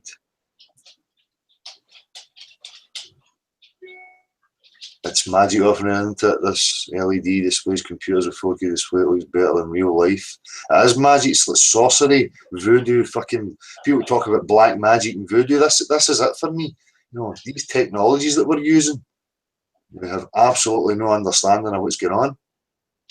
But, you know, people know how to use and operate them, but the fundamentals, they don't have a clue.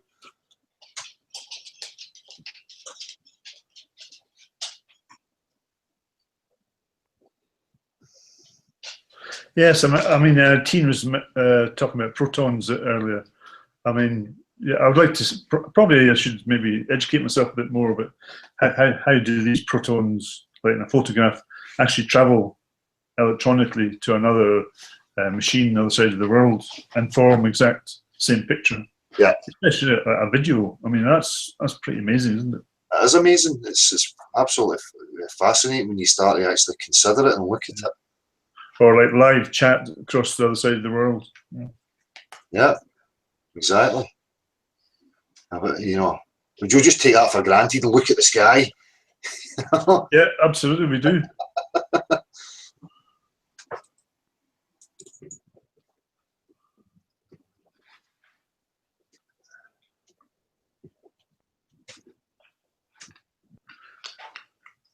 was thinking you had Tourette's there, Dale.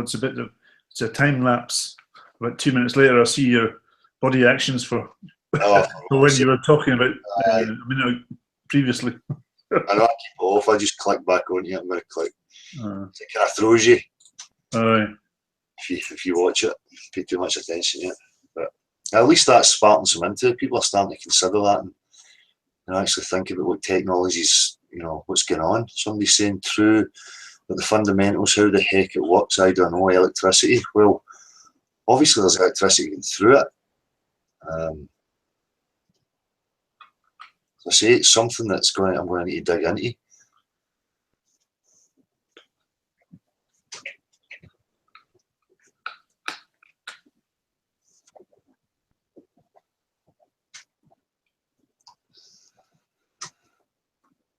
Did I take it Kyle never got the link? Anybody else want to come in and say something? Feel free.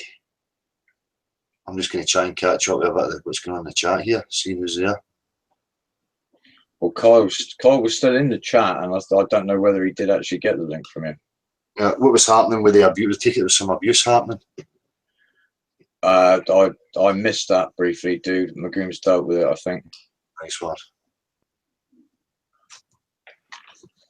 Jem, but you see pictures from NASA and think flat earthers all say they are fake, but no, they can be fake. There's a difference. One is a straw man, one says it can't be proof if it can be faked.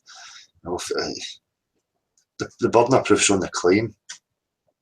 You know, if he wants to take images from NASA, then he needs to admit that that's second-hand information. It's not him. He can't falsify or verify that unless he can get his arse on a rocket and go up. So, I think we all agree that all pictures can be faked, whether it's space or here. Absolutely. Well, I always ask them, you know, do you accept images and videos conclusive proof of anything?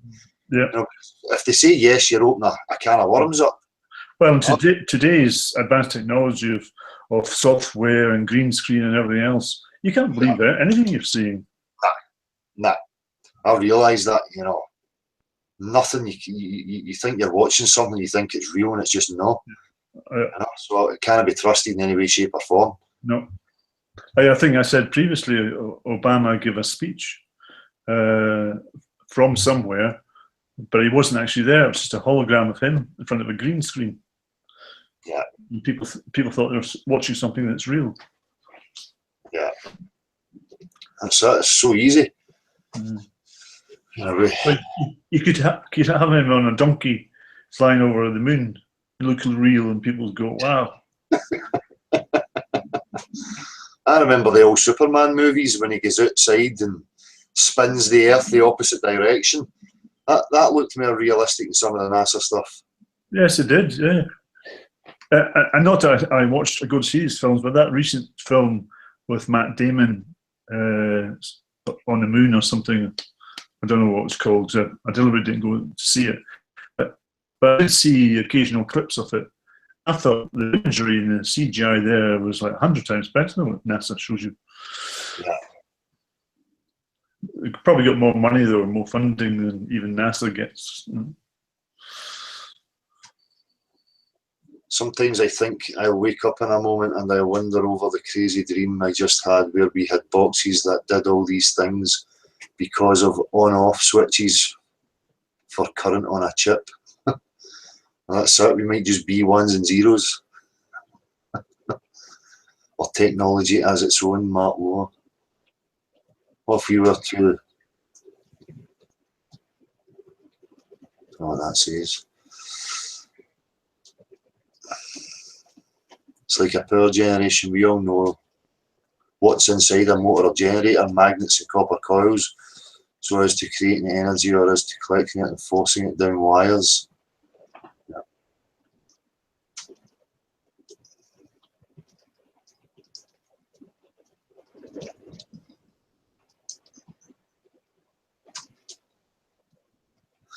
I mean, I can't believe that people still, you know, think there is some sort of debate with this whole globe Earth thing. Well, I can do it because I'm just bloody surrounded by it.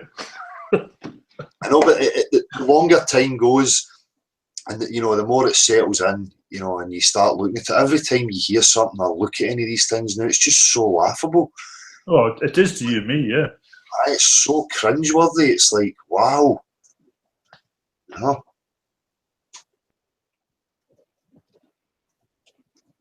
And it's almost like I feel, yeah, I'm on a flat plane and the people I'm speaking to are on a globe, literally. That's the chasm, the divide. And I think, oh.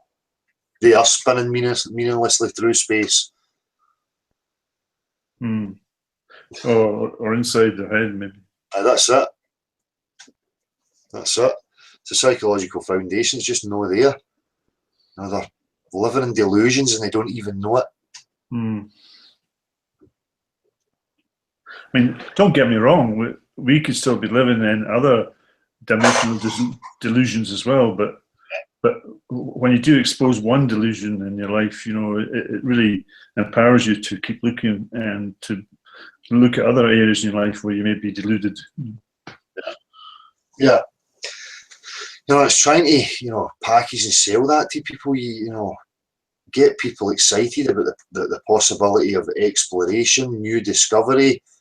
You know, you would think it would be more exciting than the mundane shite that, you know, they've been told.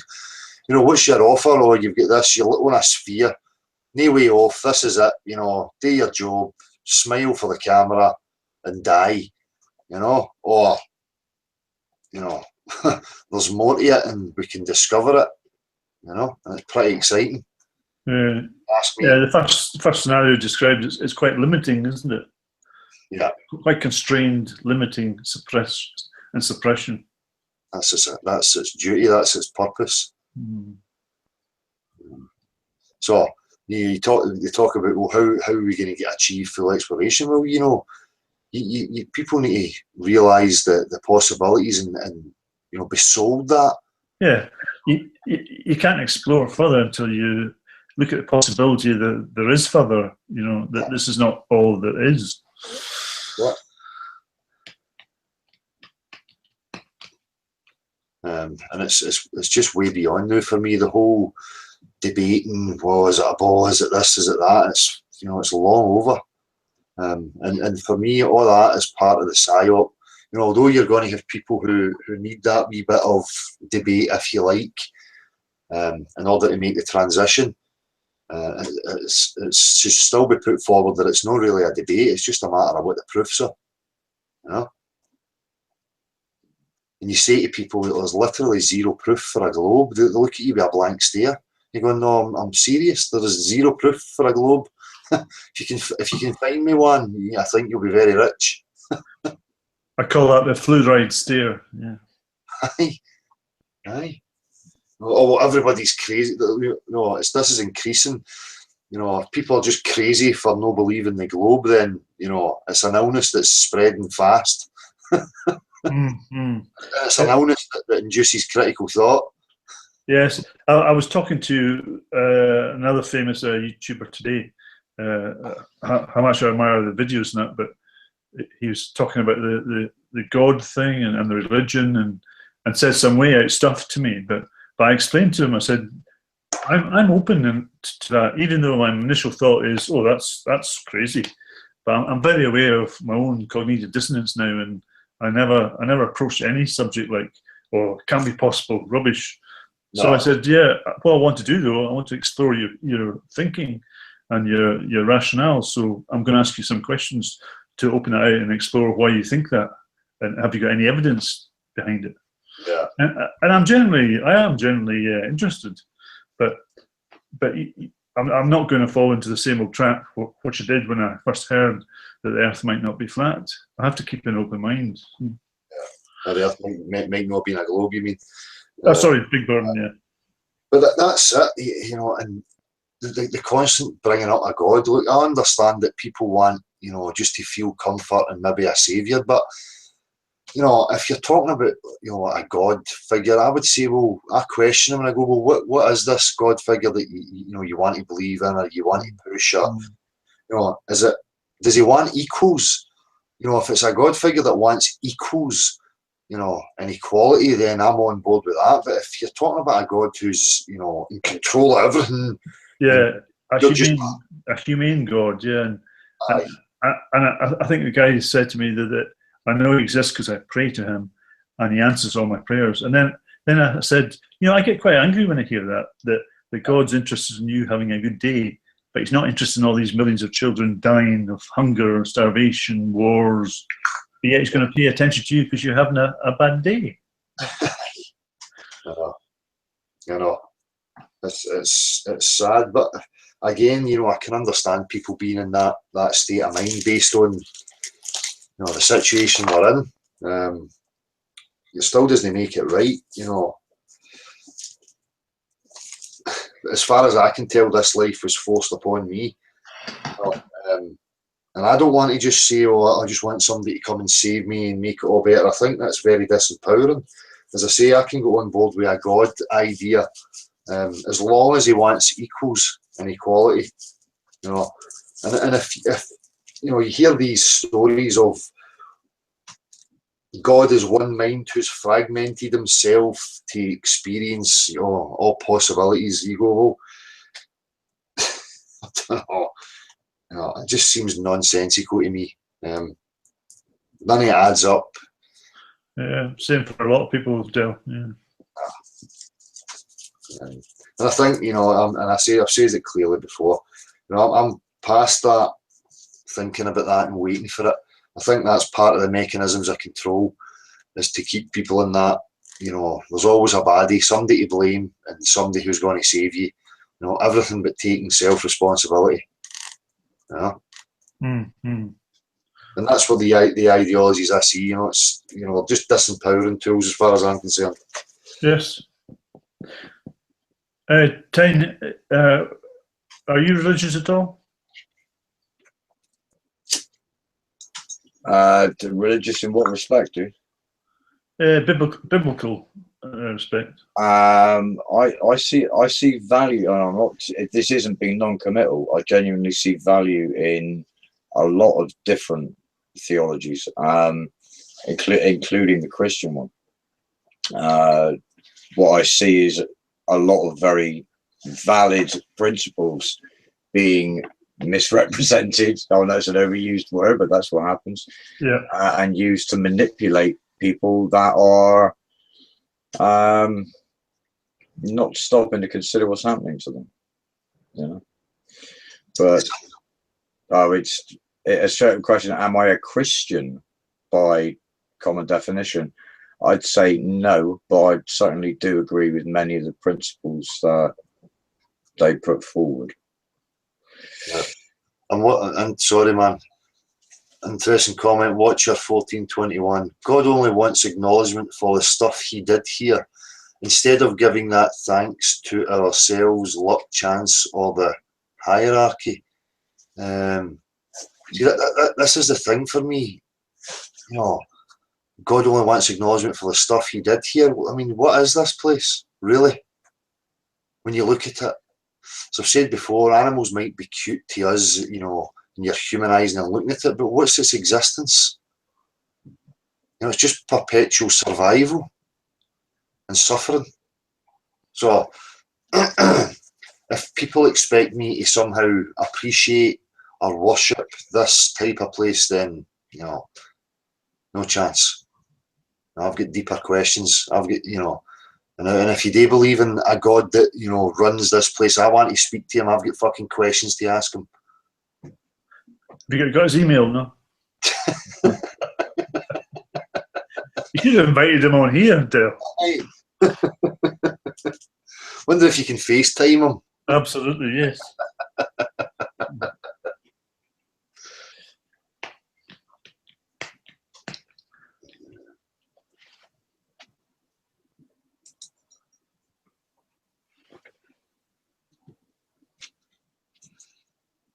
How do you know it's all a plane?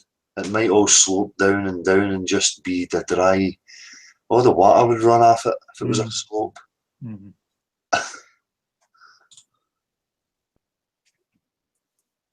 I think that's the same argument as a ball, is it not? If you've got a slope, That's it. can't contain the water. That's part of their claim, you know. Even when they say that ridiculous thing of, you know, look at the ship going over the curvature of the earth, and you're going, well, from where I'm standing, that ocean has to be sloping away from me. But the water doesn't flow, you know. But yet, anywhere if I go and land and I put water at a slope or any type of angle, it flows, no problem. But we get to the magical oceans that are full of magical jelly properties, you know. Well, the physical laws change and break down at some unspecified scale. You know, you even asked them that, you know, give me the. Sorry, go. That ship over the horizon thing, it's so tedious now and so contradictory, because the same people will then tell you that, oh, the Earth's too big to see the curve. Yeah. But I can see a ship going over the horizon at 3 miles out. You know, it's lunacy. That they avoid simple things like the left to right aspect. Yeah. You know, if you take an equilateral triangle, you know, I've said it to them and they ignore it. You know, they want to invoke that you're seeing a ship going over curvature straight out in front of you, because that's the only way to get the effect, by the way, is to do something over water. It's because the heads can't process that triangle because they've never thought of that before. Yeah. And then when they think about it, it messes with their heads. So they have to discard it. Yeah. Yeah. They just jump back to, oh, it's too big, it's too big. Yeah. You're saying, well, no, you're saying for 3 to 10 miles, I'm seeing curvature straight in front of me. So I can see, you know, 40, 50, 60 miles from left to right, and I can see absolutely zero curvature. Yes. So make your fucking mind up. And there are so simple observations that are quite powerful when you see how simple they are. Yeah. But people aren't encouraged to look that way. Our minds haven't been trained to look at things that way. Oh, and that's the thing, you know, I went, you know, calculating curvature, I think it was, or something that I put in, you know, and it tells you in the description, oh, the only way to get this effect is by viewing something going away from you over water. Yeah. You're going to tell you description. Telling your mind, they're directing your mind of where to think and what to look for. Yeah. So, Oh, but what about to the side? Or discard that. Discard that. You're in a tunnel. Just look out forward. that's it.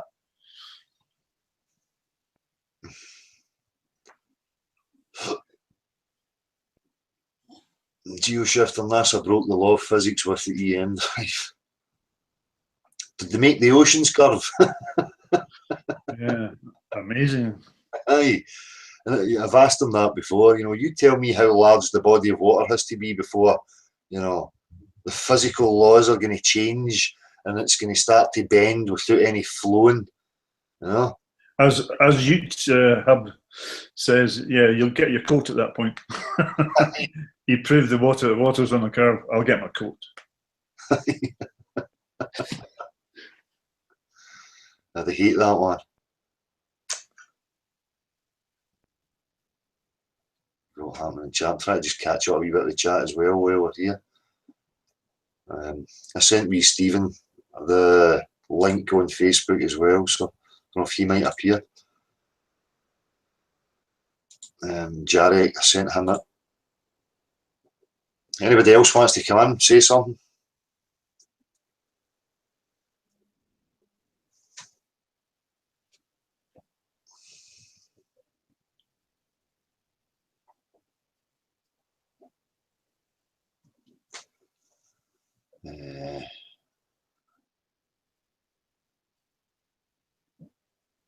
Just be kind to each other is my motto. You can just nod and think for yourself. Gives you time to digest what others think and say.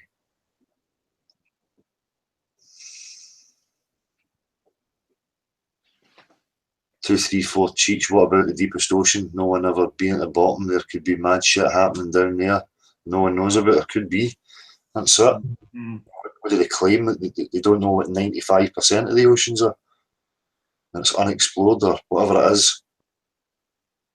And on these discovery programs as well, they show you the bottom of an ocean. How do you usually know where that is?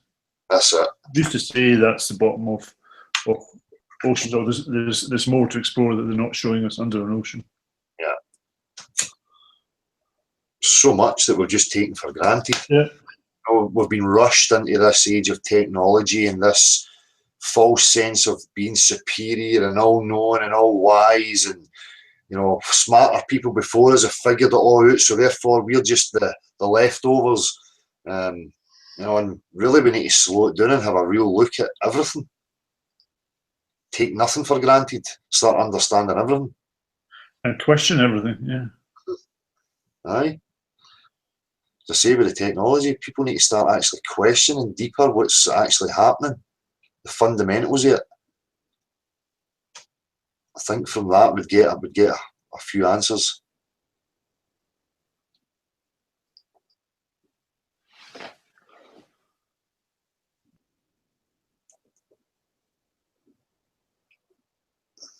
I've lost touch with chat again. It moves that quick.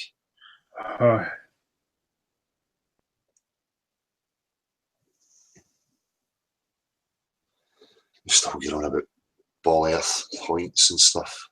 I suppose the more people are on it, the faster it goes. Yeah. There's a blue bar at the bottom. It just says more comments below. Yeah. If I click that, I miss out half of what's getting said. Mm-hmm. There's a guy on YouTube testing the EM drive and he got almost 1 gram of thrust. So this stuff can get us to Mars in 1 month. Through the vacuum.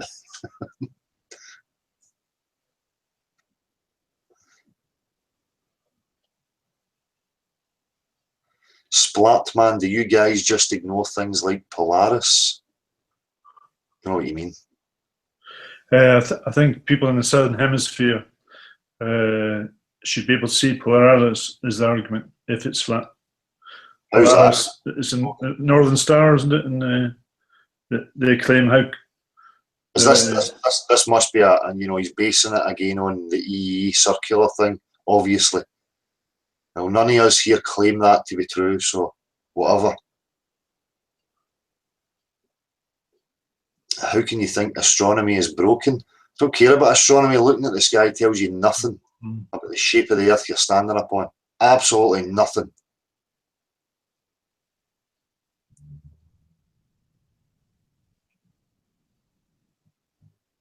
Martin, this warning from the Voon's been up in Rochdale Town Hall for days now. Fair warning. Don't know what that means.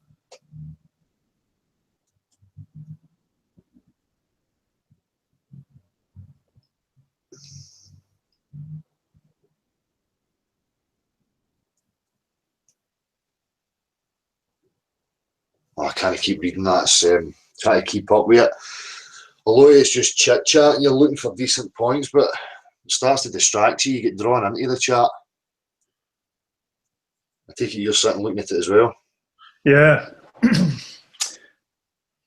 Yeah, your mind goes a bit dead, doesn't it? Because you're trying to concentrate on it. It's probably better just to fucking let it be. If anybody wants to come in, they know they can ask for the link to come in. If somebody wants to make any points, but just like that guy there, he's coming talking as if you represent the EE map. Its obvious study of astronomy is valid for determining the shape and motion of the Earth. Well, that's up to you to provide that proof. You show me proof for the shape of the Earth you get from looking at the sky. It's a wee bit like the jump from your record player to how it transfers all that data to astronomy and how that improves the shape of the Earth. I know. A big jump of faith there, isn't it? It's just a statement. Always starting for the assumption that you're on this sphere, and just because you can see these things happening in the sky means you're on a sphere. Yeah. It tells you nothing. Looking out of the window tells you nothing about the contents of your home. Do you know what I mean?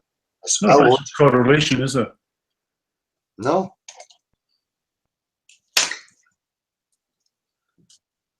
They get stuck on this though, and they don't want to let it go.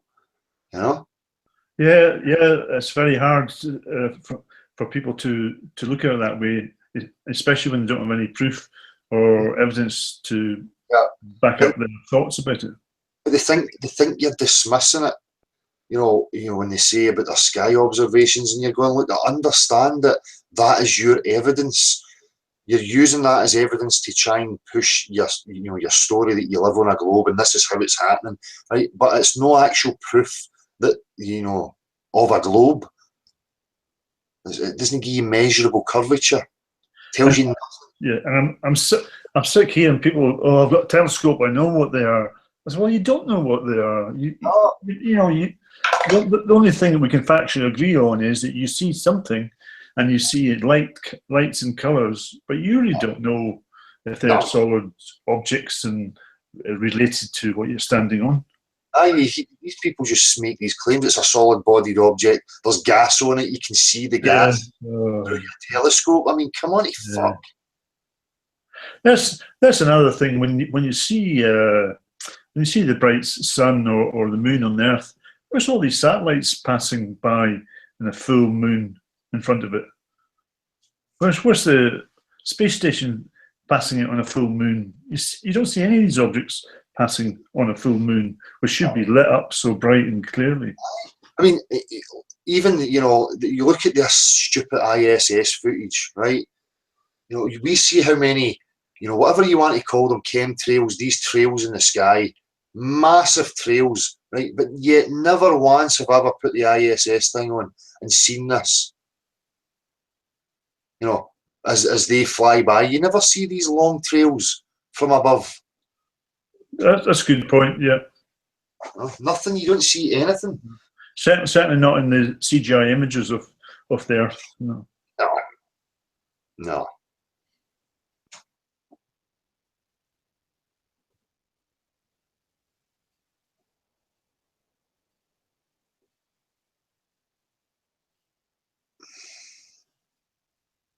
Or rainbows. You don't see rainbows either. You don't see lightning.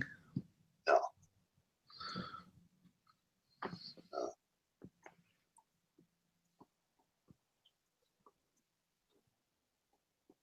That was the other point, bringing up the lasers. A laser will never be more accurate than water. Water will always be more accurate than a laser for finding level. That's just a fact of life. So these people who talk about laser experiments, to see if there's curvature. If there was curvature, the water would tell you there was curvature because it would flow.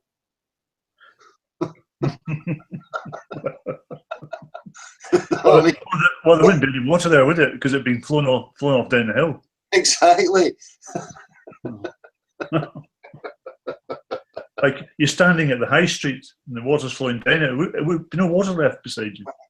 No, but ignore that. We'll get a man-made thing that we shine through the atmosphere that gets affected by moisture.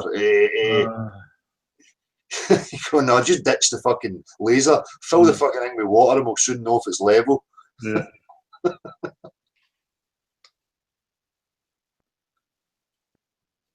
Even though they've got these sophisticated DIY lasers in DIY shops, the best-selling one is the spirit level with the water in it.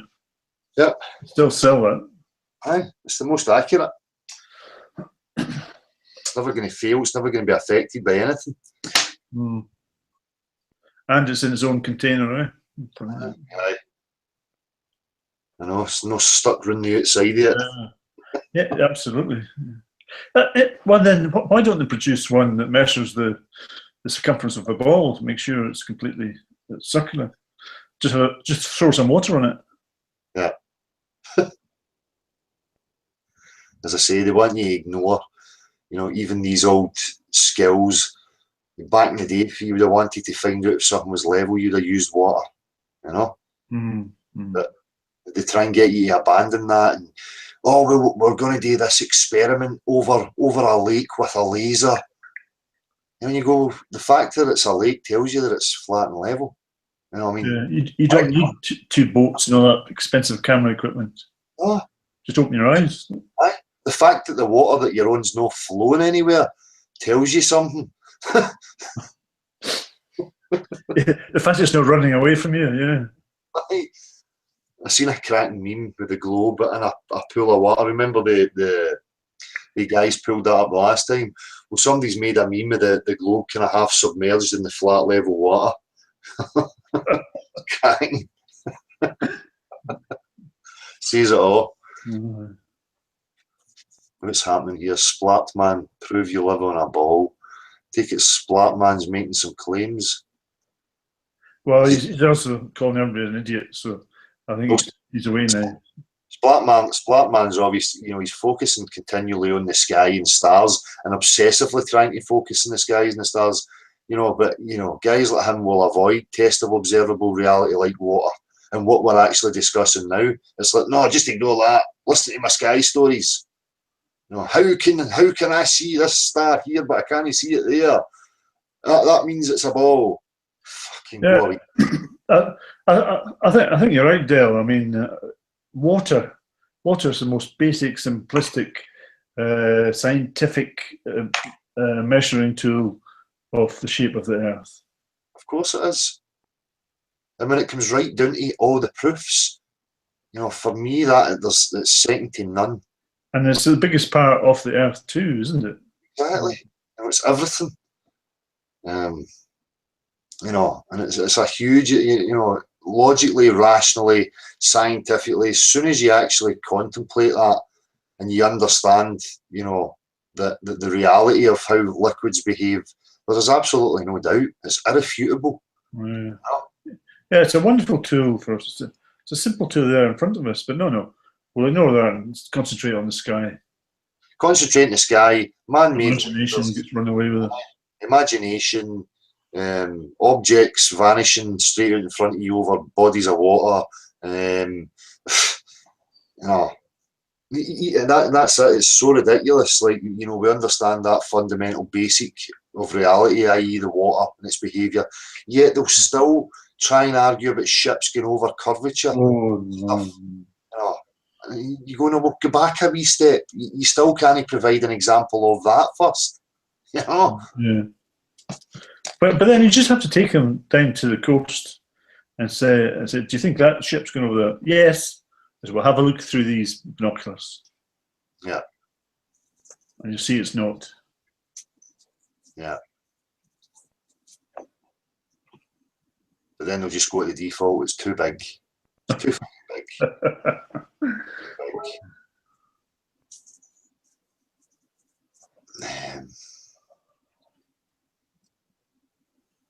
See, again, you just get these thrown out statements: sunrise on the equinox.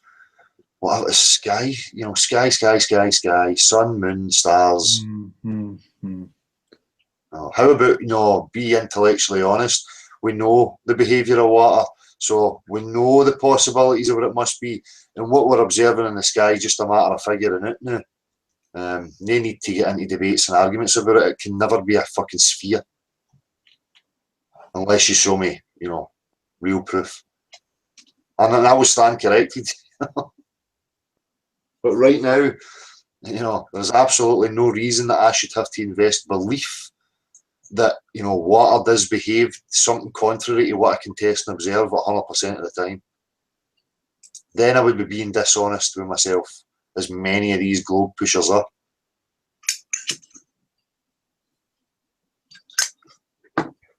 I mean, there's people there talking about questions about what happens in the vacuum and that may be all very relevant, but not to looking at the shape of where we are, because that's in space, where a lot of people don't even think that exists. So that's all distracting and illusionary. It's not practical. It's not real. It's not focusing on what is. It's more imagining what may be. Like this, just now, beyond, please explain why do objects of various densities fall at the same rate in a vacuum? At the end of the day, what is the point in the claim in there? Yeah. I mean, are you claiming that space is a vacuum? Because then I'm going to turn around and I'm going to ask you, well, how can two opposing pressure systems exist side by side with no solid barrier? Show me a practical example of that. And you're not going to be able to show me it. So the vacuum arguments and discussions for me are over. I mean, what is the thing about a vacuum? You need to make your claim clear. Yeah, I think it's a series of steps of concepts, but we'll go back to the first one. Right. We don't agree on that first concept, and you're running away to the 10th concept. Why do things fall down? Never mind that. Why can I not find any curvature anywhere? They try and drag you into these nonsensical fucking points. Why do things fall down? Who gives a fuck? Where's the curve? Where's your practical examples of all the claims that you're making? I mean, no, I've found a way to get a link to Kyle, who's still asking to come in. Do you want me to send it on? Aye, mate. He's got something to say, of course. If anybody's got anything to say, let us know.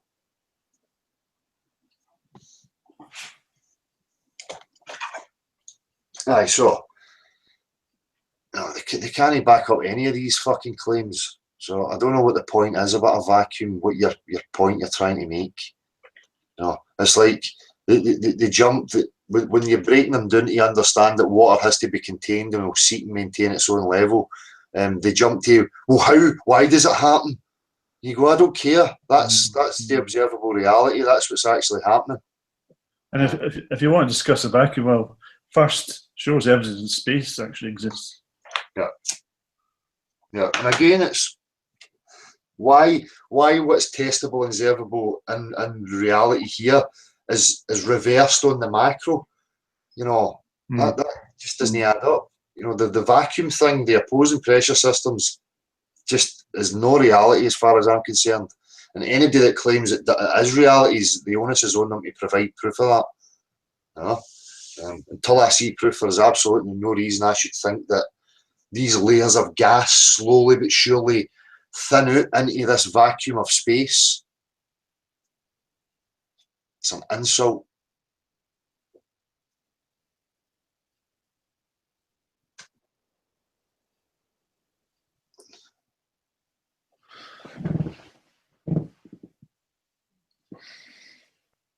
Negatory, even in your model of the globe Earth, the model of the globe Earth, there is no model anyway.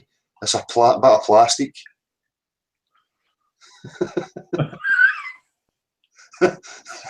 If that's all we need to produce models, I'm producing 10 tomorrow with some plasticine and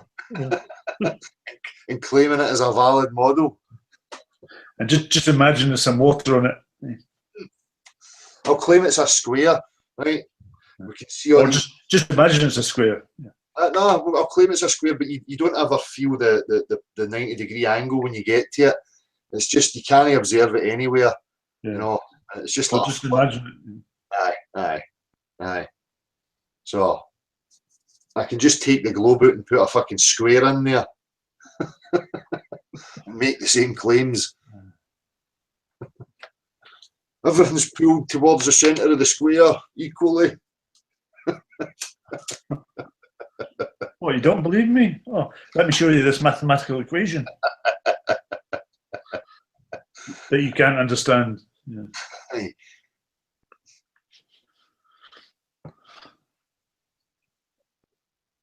A pure vacuum, there's always some gas in there. It's just really low pressure, and none of us here can recreate one either. Well, if it's not recreatable, it's not testable, observable, we're back to faith again. Please show me pictures of the edge, please. I love this. You know, there again, perfect example. Here is somebody, exactly, what edge? Here is somebody with a preconceived notion and idea of what flat earth means, and they're now trying to tag it onto people by demanding that you show them an edge. Well, epistemology for truth. In your statement there, you're the one that's insisting there is an edge, so the burden of proof is on you. Right? Nobody here claimed there was an edge. Wait here and come back. There must be an edge. I can't comprehend this if there's not an edge. Mm-hmm. Yeah. 234 check. I need proof of a flat Earth, not a model, not a real model. Proof like a photograph of the invisible dome. I mean, nobody's making these claims. I know We've already said that any photograph is not proof of anything. This is the claim. This is it. You know, they're just attaching this domes, and then also in that statement, it's them that's insisting that it is possible to get a picture of the full thing. You know, who here is claiming that it is possible to get a picture of the full thing? I've never claimed that. Yeah. Yeah, it's by association. I think that they probably hear that from somebody else, and then they heard everybody's thought and thinking into a pen, and therefore they judge them and assume that we all believe the same thing. Exactly. I think the only common thread here is we don't believe in the magical tilting, spinning, watery ball. That's it. You know, we just deal with the claim. And you know, if I've said it before, I said it at the beginning, I'm going to say it in every single one as I have done before. You know, we don't make any claims to any models. Flat Earth was you know, I viewed it that people were jumping on it, and that everybody was going to Flat Earth. So putting Flat Earth in the title and then clearly stating from the very beginning that my claim is that it has to be able to contain the water. You know, obviously there's higher elevations, lower elevations, depth to it. I don't claim it's a flat disc. I don't claim it has an edge. I don't claim there's a dome. But you claim something's flat, though. Aye. Water. Yeah. Water. Aye. Water is flat and level. Motion and waves, tides and currents. But on the whole, from the micro to the macro, it has to be in some sort of container. And on a calm day, the pond on an absolute calm day is absolutely flat. What's that? On a calm day, the pond is absolutely flat. Yeah. With no motion. Yeah. If you make your pond 30 miles long and, you know, bring the, you know, one end down lower than the other end, the water's going to fucking flow out of it. That's just reality. So it's no different with oceans. I know we'd have a new sport called downhill water skiing, downhill jet skiing. There is no downhill. It's all relative. Everywhere you go, you're at the top. But everywhere you turn, you're downhill. You're walking downhill. Fucking nonsense. Oh, I know. Base everything on a fucking flat level plane. That's how we work. Up, down, left, right, depth, you know.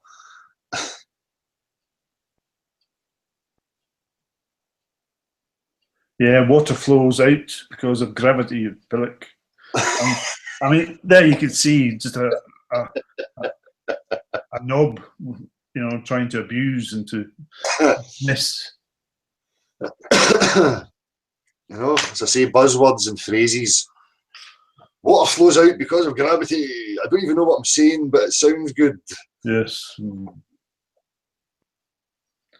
But then tell you, gravity keeps the water in. But now we're told, it flows out because of gravity. Mm-hmm. Yeah.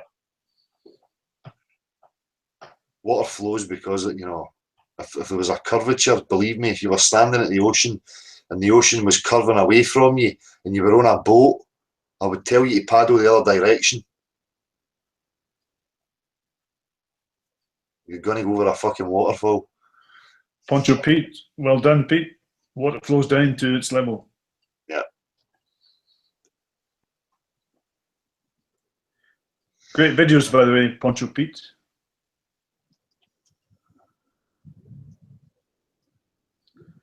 You had 229 views on delay, then you have 67. Still don't know where you're sending the video link to, brothers.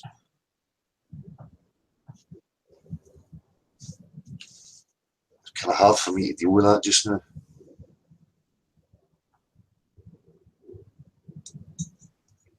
Carl, check your Skype.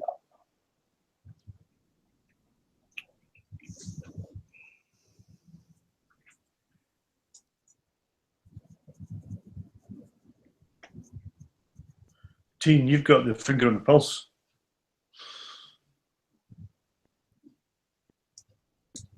I'm not that clever, dude. Somebody offered to link me up, so I've just relayed it out like that.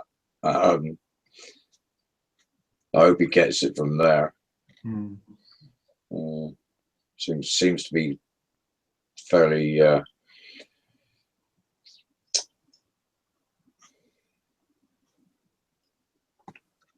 epistemology for truth. I still haven't seen you explain why objects of different densities fall at the same rate.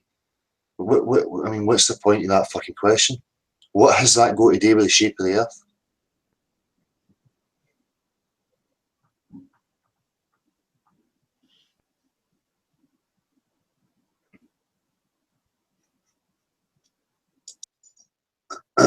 Water can flow uphill on occasion like capillary action. You don't even need a vacuum to observe that, Amanda.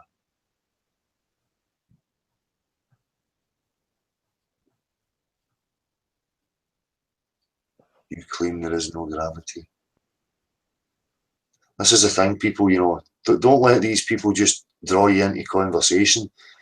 Read what it is they're actually putting and realise the claims and, what it is they're making and ask them to state their claims.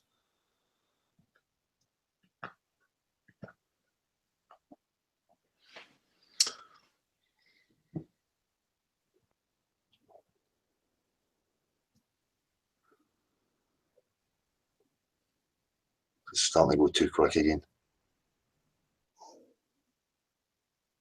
So it's just the same regurgitated fucking crap over and over and over and over. I say. I know. I mean, when somebody says, just because you don't understand gravity, it's been proven over and over and over again. It doesn't matter how many times you say it's been proven. Show me the evidence. Go on.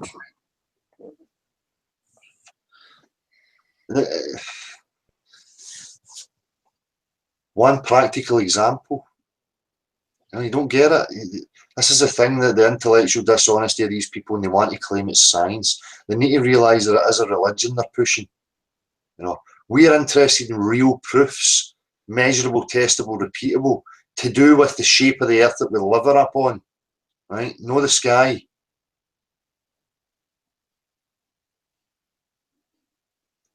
But, as I've said before, the best tool that we have for identifying, the possibilities of the shape of the Earth we're living upon is to fill the place with fucking water, which is really the case. So, and let's assume that we call this word gravity cabbage, and somebody's saying, "How does water stick to the ball?" I keep saying, "Cabbage, cabbage, cabbage." Wait, what the fuck does that mean? It's almost like parrot fashion. Cabbage, cabbage, cabbage. Yeah, but how does it work? A cabbage?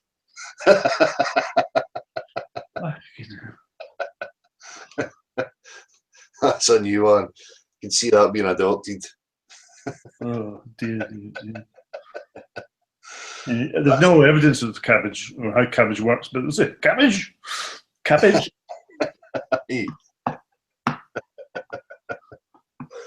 Magic cabbage. Mm.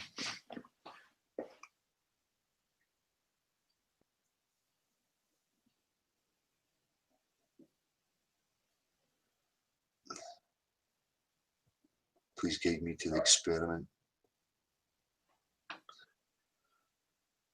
Epistemology is going about terminal velocity and all that. I think he's trying to be impressive and sounds as if he knows what he's fucking talking about. We're talking about the fucking shape of the earth. You get these dingbats talking about the stars in the sky and why do things fall down? Cabbage. Cabbage. Come on, you idiot. Cabbage. Don't you know how cabbage works, for fuck's sake? Aye. AJC 1844, acceleration due to cabbage. It's catching on already. Come on, read up on cabbage, for fuck's sake. Did you not get cabbage at school? Red cabbage. Martin.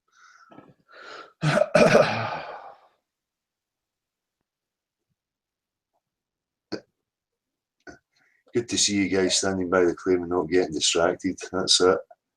Everybody just needs to stick to that. Even when these clowns come into chat, ask them if they're there. If they claim, do they claim the globe to be true? Right? Ask them what their claims are, and then just start asking them for proof. You direct the conversation. You take control of it. Right? As long as you're not coming with claims, you've not got a right to try and drag you into it. So just keep control when you keep asking them.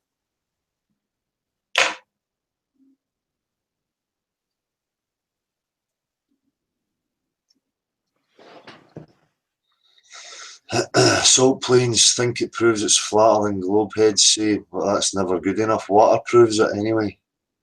Fuck kettle logic. We've got fucking Mitt Mason in the house. Well, reduces 4 times if you double the distance you have. Cabbage, absolutely. I got that at school. What was that? I've missed that. Towards the end. If you double the distance. YouTube.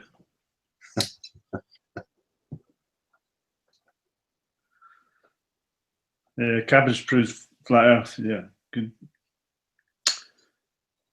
AIK, you're just idiots who stick your fingers in your ears. Nah, if you get proof, provide the proof. Still got my eyes open though. That's it. You know, this is what I'm saying about them making statements. Try to control conversations, you know, and direct questions as if people are making claims. You know, and then statements like you've just got your fingers in your ears as if you're not willing to, you know, look at any proofs or evidence. You know, when it's the opposite's true and they forget, you know, you've got to keep repeating that. You know, we've had a life of hearing these explanations. It's not like we're 2 years old. We've had a life of hearing them, and now we're thinking, no more cabbage. That's it. No more cabbage, aye. Cabbage coming out my ears. Absolutely. Start providing practical examples, real measurable proofs. Right? It's no wonder I call it a cult of religion, because look at the behaviour, and they're just repetitive on the regurgitation.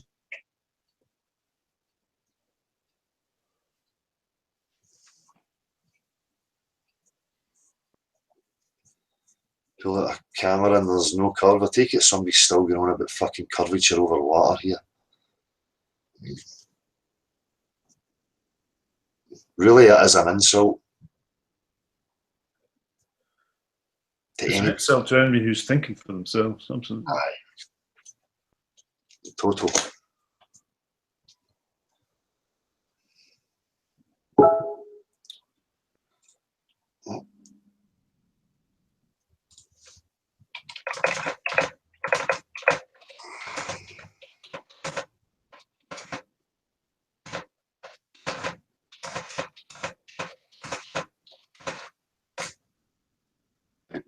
Team's off. We're feeling great.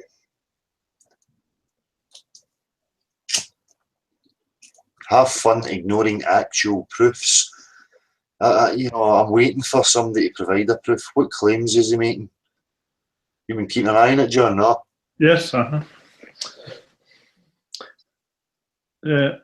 wee smile after ignoring will show it.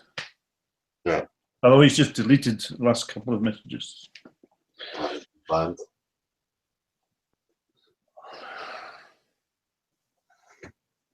If it's just repetitive stuff, then fair enough. If they've got real proofs and something real to say, then fair enough. But this fucking constant regurgitating the same shite over and over.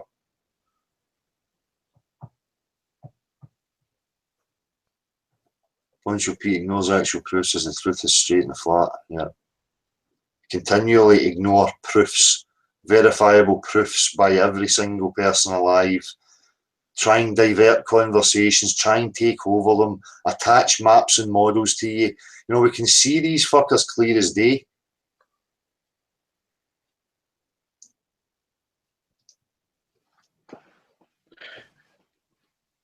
It's encouraging to see so many people in the chat who are also asking similar questions and are not totally convinced by the watery ball. Yeah.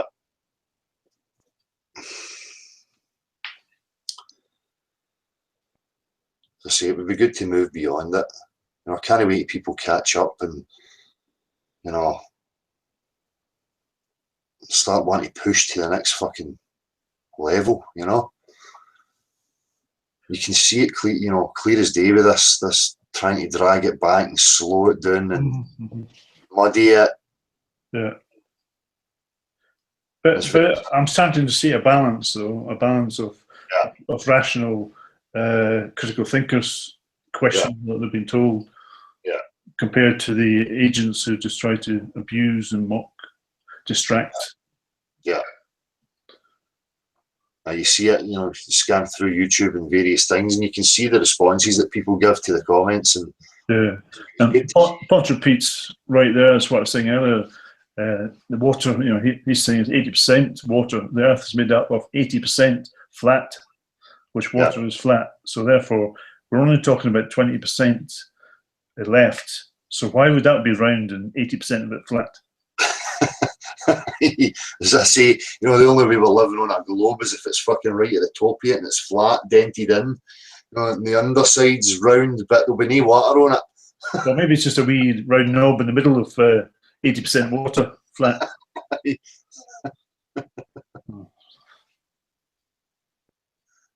Muscle car rock lover, concave reality.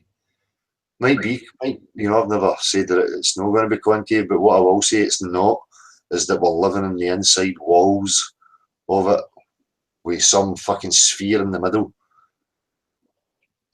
Interesting theory, but that's all that remains. It's the same thing again. They can't get over the basic hurdle of the water. And I remember this Stephen Christ character, with his Facebook groups and throwing me out of that and sending, I was cursed. He was sending angels to do me in and all this fucking stuff. And he couldn't even go over the first hurdle of, saying, well, how does the water behave in this, concave model where we live on the walls? Can you give me a practical example of that? No. Right, so.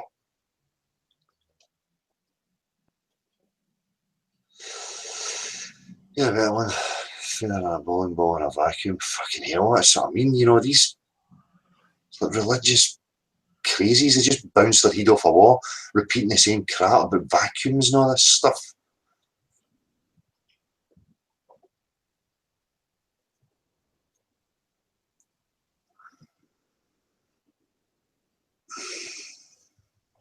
Yeah, you don't understand how space works. And how's that relative? I take it 2, 3, 4 Cheech has been to space and he's going to share with us all his findings. Ask him for a lift next time. Aye, I know 2, 3, 4 Cheech. Can I go on this rocket with you? I would love to go on this rocket and go to space. Then you might understand how space works. Aye. Until then, you're repeating other people's hearsay.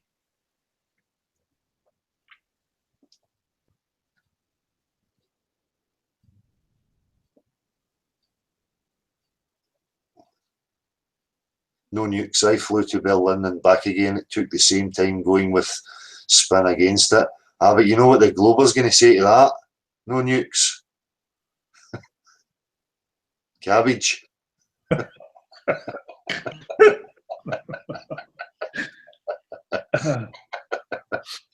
Never mind what we can test and observe. See, it's a good answer. You can't argue with cabbage, can you? No. Ignore reality and what we test and observe. Cabbage.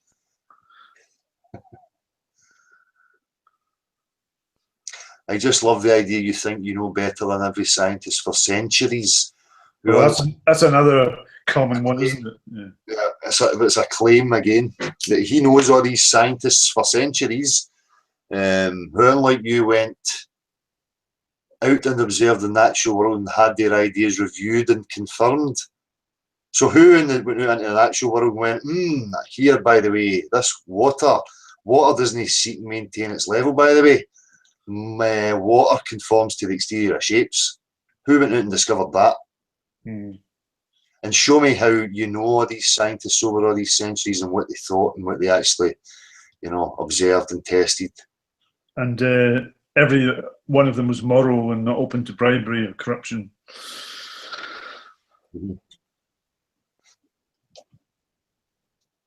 Has Teen disappeared? He's off. He's feeling a bit ill. Is he? Oh, sorry to hear that. Yeah.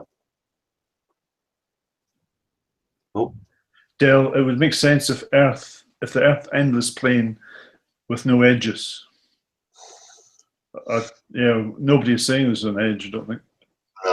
No, I wouldn't say there was an edge. For me, it's something beyond the construct, but that's just where my thinking goes. But as I say, that's just based on what I can test and observe in the reality.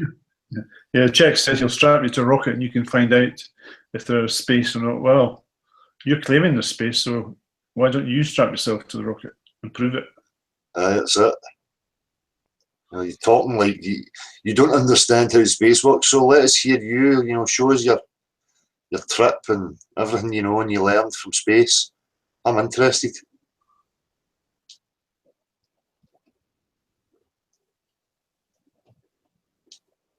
Ute Hub, yes. So maybe I am abusing the cabbage. I'm doing it a disservice. What's that? Yeah, I'm doing cabbage a disservice. Good, do I like it?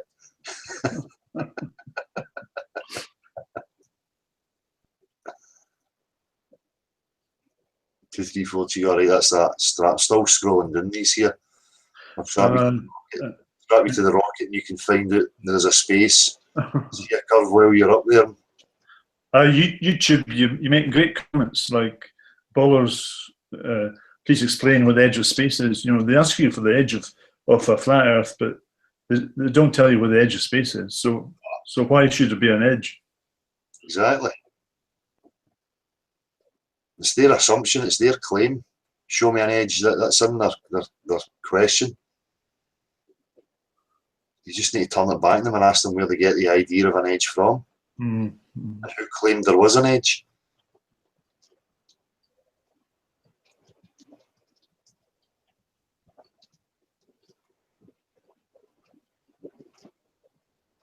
Would be convex if you could get on the outside then. No, well it would be.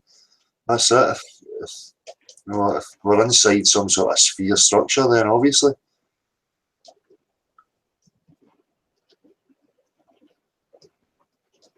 I'm just seeing that comment. I was catching up there. Pickle that cabbage then. Fucking pickled itself.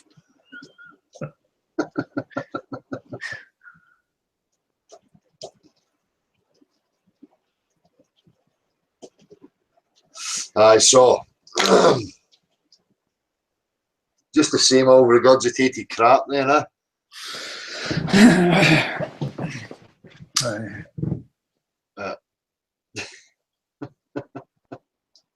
I'll have to catch up with the chats you were telling me about that being mentioned on.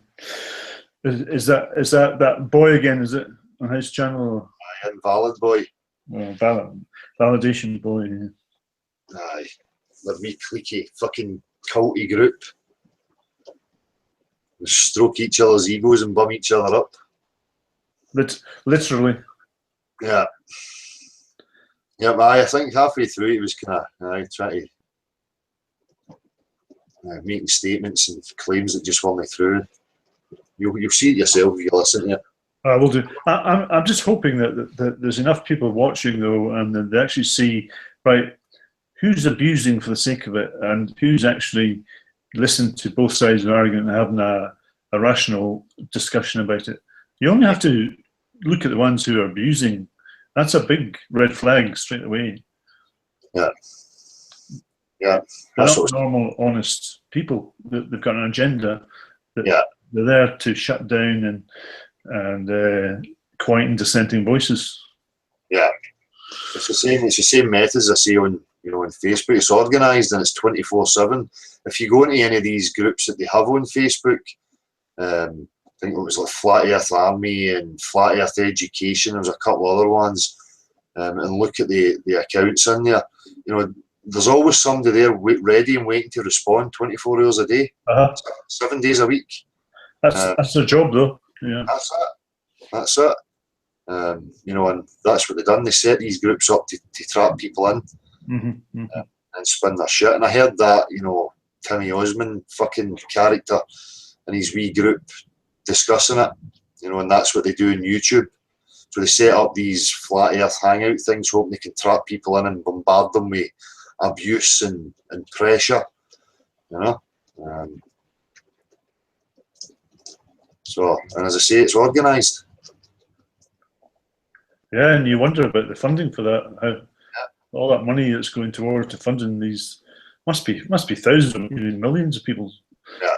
You think about all the mediums from radio, television, film, all the social media. How many people they must employ? Yeah.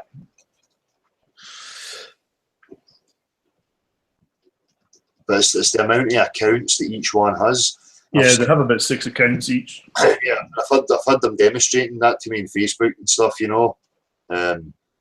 Like me, I would be saying to them, "How can your fingers cope with that?" Just digging at them, and then saying, well, "How many accounts have you got?" And they would display it because they would put like comments, bang, bang, bang, bang, one after the other, and you would get 6, 7 comments all at one time, as if they're showing you that's how many accounts they've got. So, and it doesn't have to be paid. We spoke about this before. There's people out there that get up to stuff that could be blackmailed and bribed. Quite an intense job as well, isn't it? If you're multitasking and focusing on 6 conversations at once, and but not so much crap. For me, this is one of the biggest things and most important things. So it's going to be a matter of, there's not going to be a lack of funds for this. Put it that way. No. But then what gets me annoyed is that I'm paying for these buggers. My tax payments are going towards these buggers sitting at their terminals, trying to spread shite and disinformation. Yeah. And never mind the rest of it that's get fucking used for no good. It's profound. And I done my tests, especially like Facebook was a prime example. And I would go to like, this was right at the very beginning. I would go to like spiritual sites, other truth sites, whatever kind of groups there was, and I would just put up like, it's funny how we've always taken for granted we lived on this ball, and when you actually think about it, how would any of things work on a ball, and is there actually any proof of it? Still never making any claims, trying to be kind of subtle and gentle, and they'd be on it, instantly on it, and the same tactics, the same methods, the same script. And every group that you went to, so I was like, going through all the usual new agey groups, Pineal Gland and Illuminati, whatever the groups were, and they were there, bang on it instantly. Yeah, and that should be self-evident to anybody. As soon as they get personal, as soon as they're abusive, you know where they're coming from. That's it, and they don't let up with that. No. And you know when you're having a rational discussion with somebody, and, you know, somebody who's logical and even scientific, Yeah. you know, and you point things out, and they have the ability to go, well, do you know what? That's actually true, and there is no evidence or proof of this or that. You know. And there's a lot of these YouTubers who claim to be on the flat Earth movement. Some of them that come on your channel and they claim to, you know, to be into flat Earth, but then they get abusive with each other, and they go, no, you're not real. You're not being genuine. You're pretending to be something you're not. To deflect. That's what I say. You know, if people want to know who the players are, you see these wee groups of them, and you know they're just mudslinging continually. Portraying it as entertainment and fun, and that you shouldn't take things so seriously. You know, laughs are laugh. You know, I'm Scottish. We can rib each other about anything and have banter. Banter's fine. But there comes a line, though, doesn't there, where you don't want to be made a fucking fool of and used as a mat, and it's about your self-esteem and self-respect. That's it. That's it. And realise what the actual, you know, the discussion's about. It's about, you know, the shape of the earth. None of these things that they're bringing to the table should even be in the discussion at all. It matters not. But there's a huge push for that. You know, there's not a huge push for critical thought and understanding how we get in this situation. You know.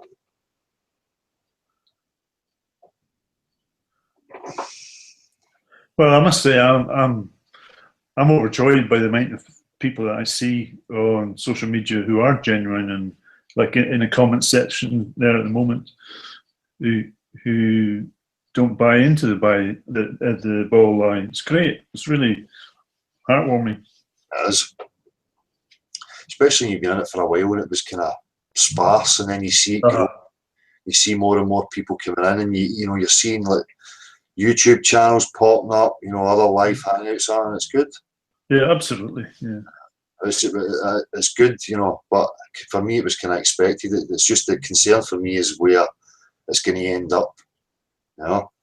But yeah, I know. But interesting over the last week, where we've been calling these people out and pointing out how abusive they are, and they're abusive for a reason.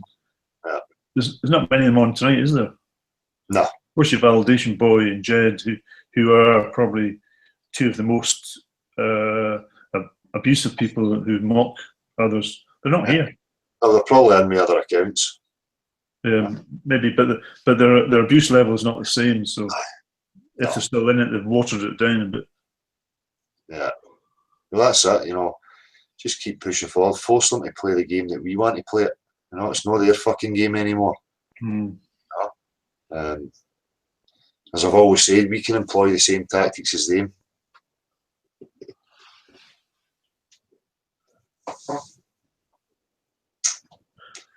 But it's good to see that it's growing.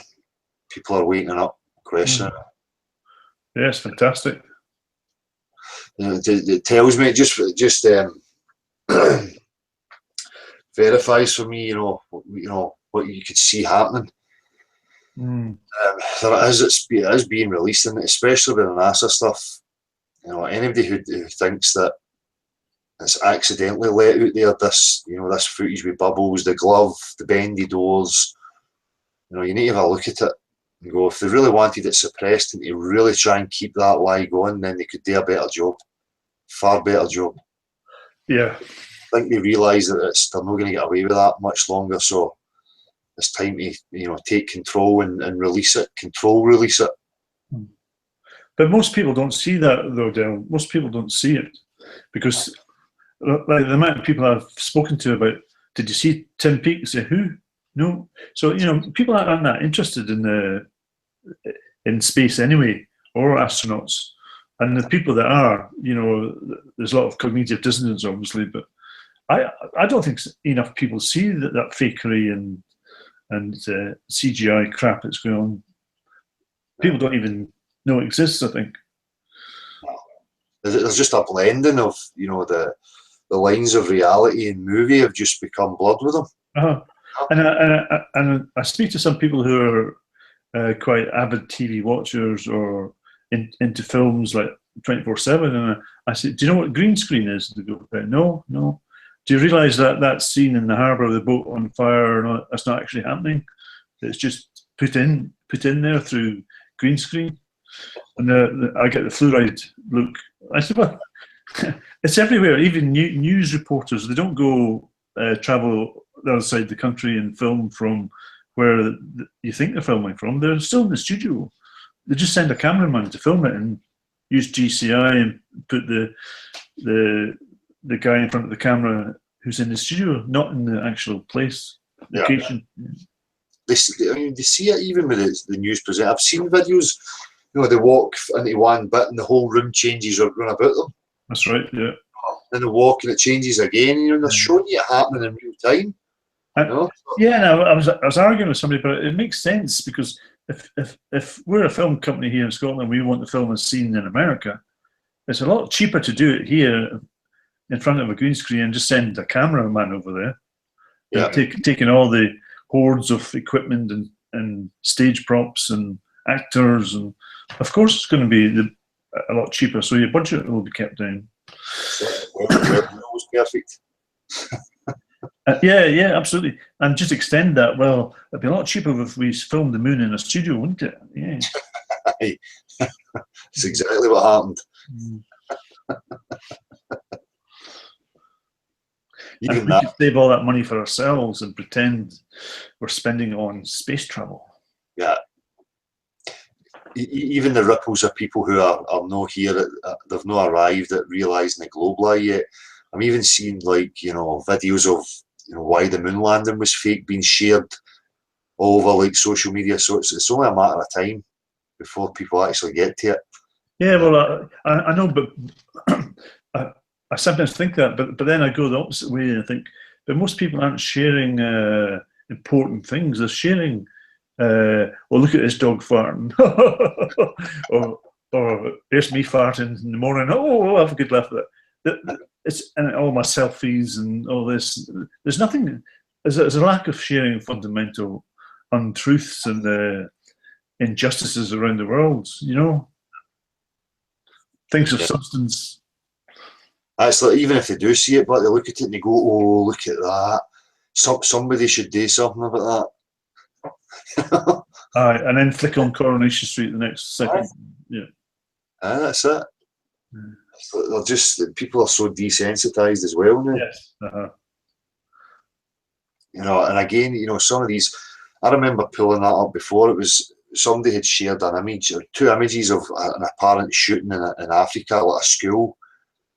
And you look at it at first, you go, "Gee, it looks like a school, and there's blood and bodies lying about and stuff." And at first you go, the one under it was like a square with all these bodies lying all face down. And you're desensitized to all that. No, but the fact of the matter was, I actually pulled the photo up and I looked closely at it. And in the top photo, I looked down in the corner and I could see, a young guy lying on the floor looking up at the camera. Oh, yes, fate, yes. As if to say, "Are we done yet?" You know what I mean? Yeah. But the impact initially is, "Oh, that's horrific, I'll just read the story and move on." Yeah. We don't actually analyse what's actually happening. It was the same with the photograph underneath it. I'm going, there's no blood on any of their backs. There's no blood trails anywhere.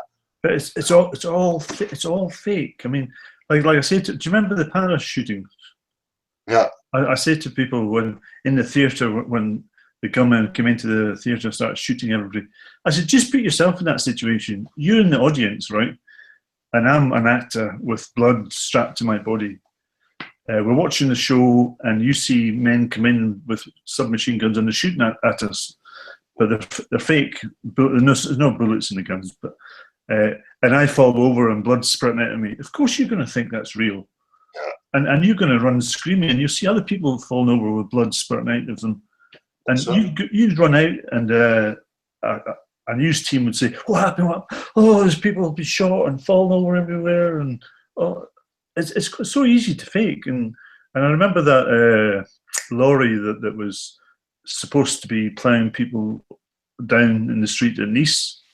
Now, I've been in that exact place where it's supposed to happen, and it's a long stretch, miles long, and this lorry was supposed to be going at speed and knocking people over, Now, there must be thousands of tourists there. Not one bit of independent film is showing you people have been run over. No. But witnesses are saying, oh, bodies were going everywhere. Well, we didn't see any. Nobody's seen one body being run over. But yet, it's presented that and people believe it. That's it, and it's just the same thing as the impact, as I say, with the images. All they need to see is, a bit of blood spatter and a body line, and that their mind makes the rest up. Yes, absolutely, yes. But when you actually, move past the fear or the anxiety and actually look at these images and study them, you start to see the anomalies. Yeah, and you watch some of the actors who are professing to say that they witnessed everything, and then you see one woman. I think some guy's done a brilliant job. I have about 4 different shootings. He shows you a woman who's in every one of them with a slightly different hairstyle and different glasses. She's been at every one of them, and I think you don't want to go out to dinner with her, do you? She ends up in a shooting every time she goes out. So you don't need large crowds in order to make these things look kind of realistic. As you say, you can have an element of real people there who just react to seeing the blood and what they think's blood, and you get that genuine reaction as well. It's not hard to achieve. You see people doing it in basic pranks. So it works 1-to-1. You can bet your ass that it works in a crowd. If you fear for your safety, if you think your safety is at risk, your fear will just run away with it and think the worst. You won't be thinking rationally. You'll be thinking survival. That's it. It's the same with all these 7/7, 9/11. There was training exercises going on the same day involving thousands of people. And then it's all actors involved. Yeah, I remember the interviews for that, the 7/7 thing. Him being interviewed when he was on the radio talking about it. So we were there, doing manoeuvres or whatever it was, a mock drill. They openly admit it. Yeah. Heresy actually there. Peter Powers was the name of the man who was doing a drill, and he was asked, "Who employed you?" Oh, I can't say that. Yeah. But for anybody watching who's not watched a video called 7/7, the ripple effect, a brilliant video on 7/7 showing who really did that. Yeah, that is a good one. Yeah, that guy was arrested. The director who made that, did you know that? Was it for something happening? They made sure he was off the streets. Well, he lived in Ireland, and the BBC went down to hound him, and they interviewed him in the street trying to mock him. So he was actually arrested and deported from Ireland into an English prison, and then he was up in court. And brilliantly, what he did was he had a copy of his DVD, and he gave a copy of the DVD to everybody on the jury. And then the next morning, the jury came in and said, "How do you find the accused?" Not guilty, not guilty. They all said not guilty. They all watched the DVD. No, we believe all that, and he's not guilty. So yeah, it was a farce. More suppression there, trying to keep it down. Yeah. There's loads of things. Have you seen, or has any of you seen the thing about the 2 Swedish twins? Yes, I've seen that. Yes, what a setup that was. Yeah. Oh, that was so loaded. That I had sent that to a couple of people last year and says, why don't you do like a voiceover look at this and put it out as a content, and it get ignored. But I think I might do it. The stuff on that is incredible. Incredible story. For anybody that doesn't know that's listening, it was a thing that the BBC had done. It was a motorway police, and one of the episodes there was two sisters, twins who were Swedish apparently, that start throwing themselves in front of traffic and behaving crazy, then being let out to commit murder before running in front of traffic again. That's just a quick summary. The story is absolutely fascinating, and what they tell you about it is utter fucking nonsense. What did you get from it, John? I'm trying to recall it, but as I was watching, I was thinking, this can't be real. But anybody can put it into YouTube. I've just put it in here. It's Swedish twins on motorway, or Swedish twins madness. Madness in the Fast Lane is the title. Oh, you're right. But it did bring me back to thinking about, I don't know how many people believe it, but the MK Ultra project. Yeah. And I just think they look quite spaced out as well, didn't they? Their facial features as well were very bizarre. I done a wee bit of digging on that story. Trauma and abuse, maybe. None of the stories matched up about what they told you about them. It seemed to me as if they had escaped from somewhere, to be honest with you. Yes, absolutely. Yeah. But the whole point of the matter is when you view this and you look at the behaviour now, this is two women who throw themselves in front of moving traffic on a motorway. One of them gets crushed from the waist down by a truck. The other one gets hit in the inside lane at 60 miles an hour. Smashes the windscreen, dents the roof in, is stone cold, out the game, unconscious. Uh-huh. From that position, she gets straight up and starts to square go, have a fight with the police. Yeah, as if nothing happened. As if nothing had happened. But it's no that, it's the way she moves, it's the way she dances and the way she moves. She's somebody who's, used to that kind of thing. Yes. But after all that, the struggle, the behaviour, they let her out less than 48 hours. She then goes on to commit a murder of an ex-RAF guy before being taken back into custody. If that was me or you, especially here, running in front of traffic, fighting with the police, resisting an arrest, they wouldn't let you out within 48 hours. You'd be sectioned. Yeah. Well, you'd be tasered or shot, and then definitely sectioned. Yeah. But as they're being arrested, they're shouting for help. Call the police. They're trying to steal our organs. So much bizarre things happening in it. Mm-hmm. But there was never any alcohol or drugs found in any of their systems. You remember more detail than I do, but yeah, it was fascinating watching. You were sort of glued to it, weren't you? It's fixed with it. The scientists trying to give you this explanation of what actually went on. Now, it seems to me that when you look at the footage, that they seem fine until they see the police car, which to me, it's like they've been triggered.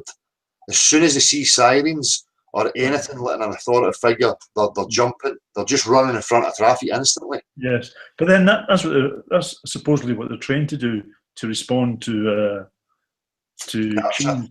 Yeah. If they're going to be captured. Yeah. It's almost like it was like self-destruct. Kill yourself.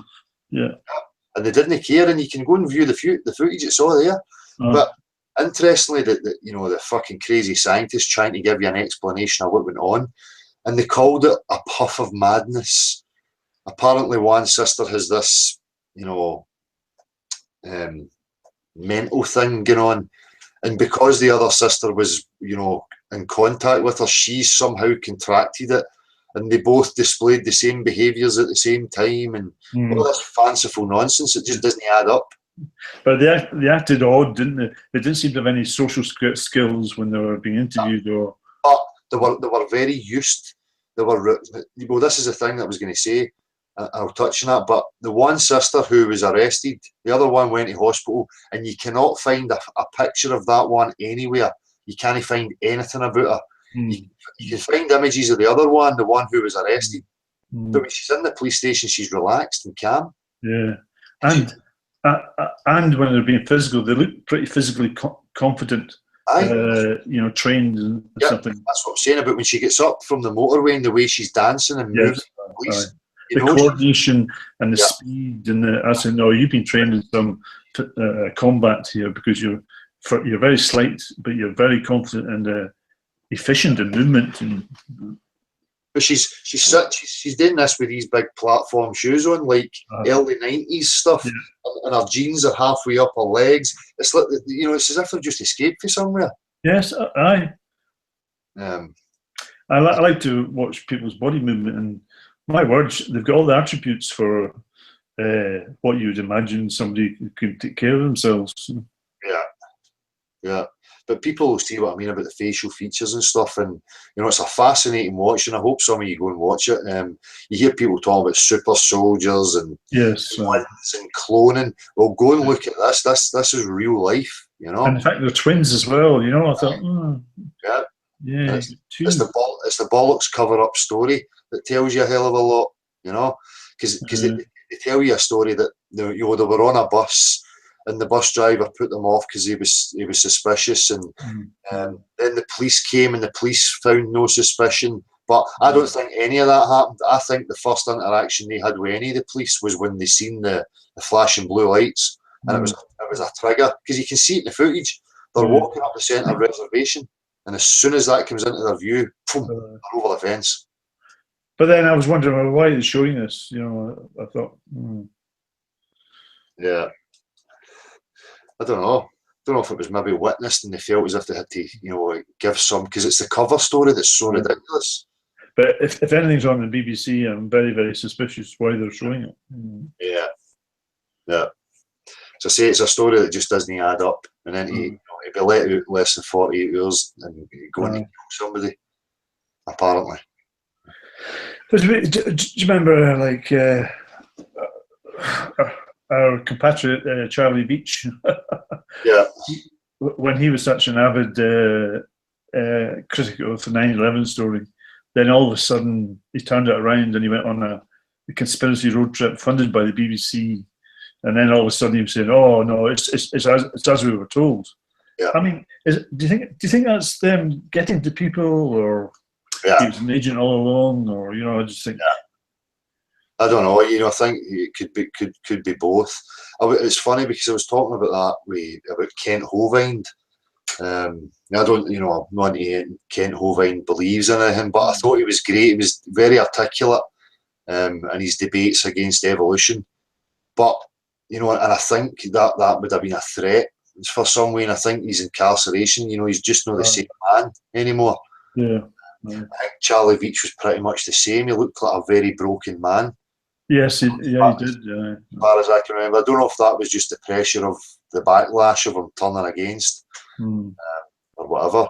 But people think that about like the flat Earth and my situation, the same as Charlie Veitch put across, like, people don't like you if you change your stance. It's not that I'm in my group and you're in your group. I'll understand your stance if you can provide some proof. Yeah. But don't tell me you're changing your stance based on throwing fucking water balloons into a bit of sand and then saying, "Oh, that's how the plane disintegrated." You want to fuck, because that's exactly what you've done. Yeah. Don't you dare come on here tomorrow with your ball, Dale.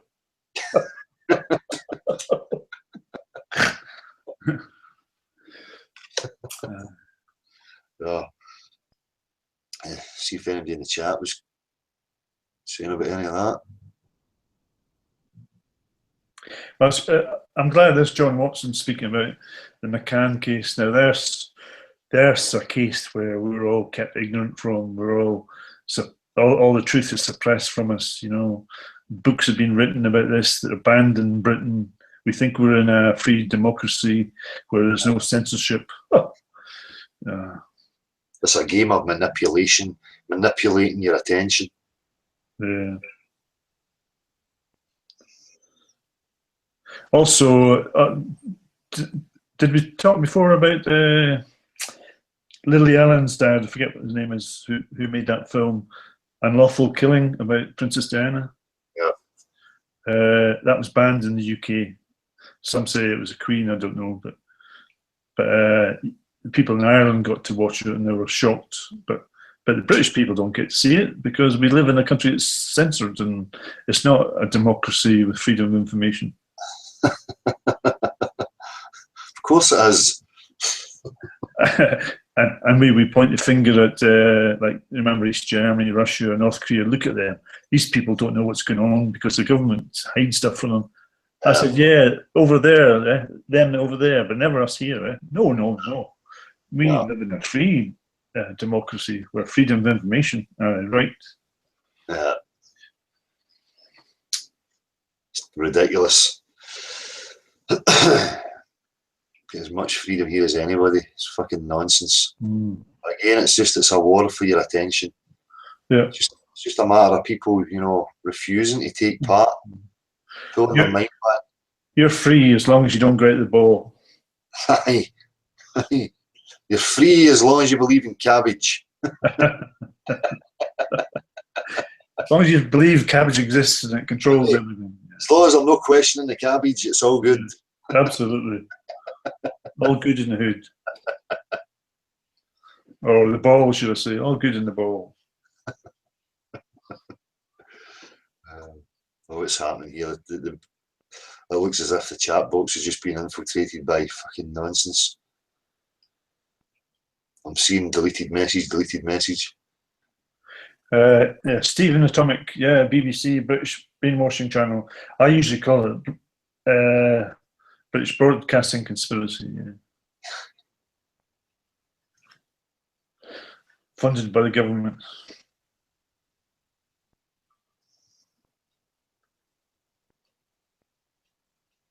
I hope some people picked up on that story about the twins because it's fascinating. Yeah, a couple of people did comment on it. So, worth a watch. You say it's gripping, and once you start watching it, you're like, "What the fuck?" Again, sorry. No, but again, you know, just that impact of watching something, and people can, that narrative that they're playing you in the background can skew your thinking of it. You know, have a serious look at it and contemplate it. You know. Yeah, I like that comment from Watcher 1421 about, you know, we're being told we're the good guys. So says television. But then see, that's propaganda. Every country gets told that they're the good guys. Yeah, and that's how they cause division. Hello there, Jonathan. Hi, Dal. How you doing? Evening, Jonathan. How's it going? Good, thanks. Yourself? So, I'm good. Good.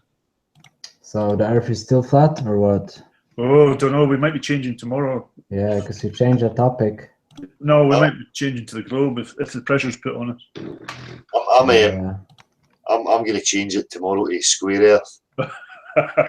Remove the globe, and I'm going to put a square in. Maybe a triangle, a pyramid. Yeah, fuck it, we'll go for a pyramid. Prove me wrong. Yeah. It's on a oblong pyramid. I'm just going to put on I'm just going to stay with a donut.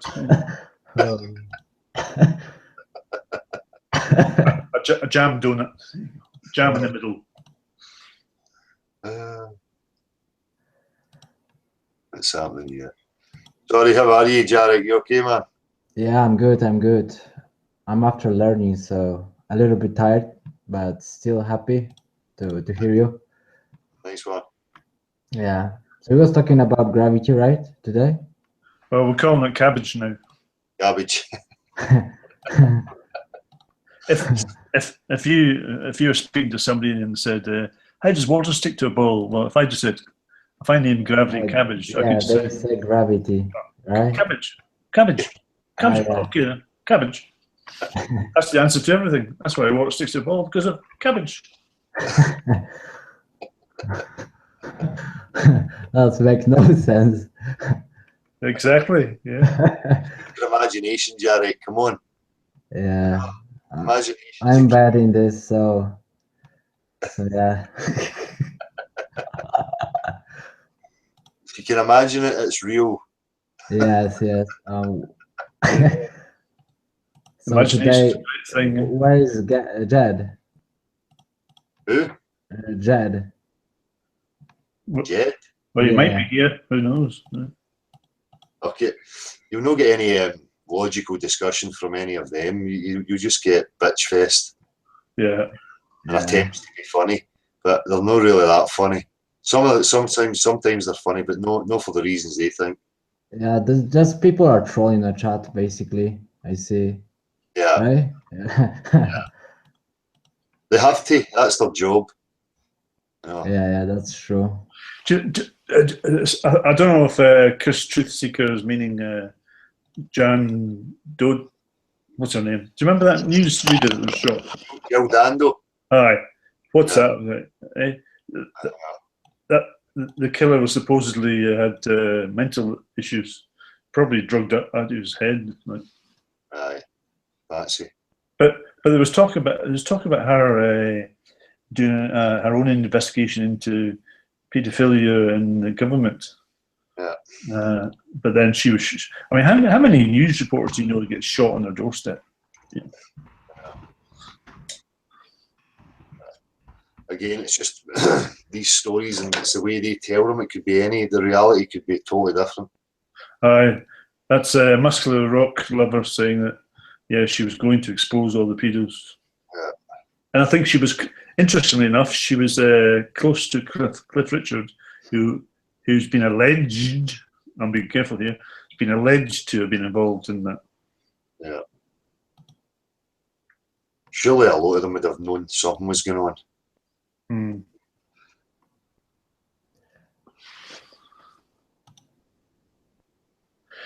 Well, that's what they do, don't they? They take out all the good people if they're getting too much popularity and attention, just to silence them and take them out. Yeah. Yeah, Barry George was accused of doing it. That's right. But then, as Muscular Rock Lover says, he was let off after 8 years. But yeah, I mean, he did one interview, I remember, but I think, he should be all over the place giving interviews about it. Yeah, you would think. His side of the story. Yeah. There's obviously been a silence put on them. Aye. Yeah, and she probably found out about Jimmy Savile, as Dan Winfield says. Do you remember Jerry Sadowitz talking about? Yeah, he's brilliant. Yeah, you can't get anything of him anywhere. See, you try and find something on YouTube or nothing. I used to love that, the People versus Jerry Sadowitz. Do you remember it? Oh yeah, it was fantastic. I used to watch it. Aye, brilliant. He's a good comedian as well, but I thought he was close to the bone of a lot of stuff, wasn't he? Aye, but I liked that. He just didn't care about boundaries or what to say. Yeah. I think you get softer versions who I think copied him, like was that Frankie Boyle? I think guys, I think they took the mould of Jerry Sadowitz. But I remember tapes of him talking about paedophilia with Jimmy Savile and stuff. That was back in the early 90s, I think. Absolutely, yes. And I remember watching that as well, that interview. Yeah. Just for anybody listening, going back to that Jimmy Savile thing, do you remember that cases in Jersey, the children's home in Jersey, Hope Teller Glen? Yeah, rings a bell. Aye. There were supposed to be bodies buried in where the home was, and they did find some bones. But anyway, the police officer was taken off the case, and it turned out that there weren't any more bones. And I found out that the Queen, the royal family, they own Jersey. That's where all their money is kept in their tax havens and business. But she owns that. That's not UK owned. But anybody can go to YouTube and listen to an interview by Michael Shrimpton. He's a barrister, and he's given a 3-minute interview. You can see it on YouTube. It's called Edward Heath, Child Killer and Paedophile, Jimmy Savile, Jersey. But he's making the claim that Jimmy Savile used to go down to the home in his Rolls Royce. He used to pick up some kids and say, "Do you want to go on the Prime Minister's boat?" Now, Ted Heath, he was a known homosexual, but he had a boat called the Morning Cloud, and he sailed down to Jersey. Jimmy Savile would go down to the harbour with all the kids. Now, this is a barrister who's telling you this, not me. I'm a barrister, and take the kids down to the harbour where the Prime Minister Ted Heath would be. He would take the kids onto the boats, take the kids out to sea. Now these kids were never seen again.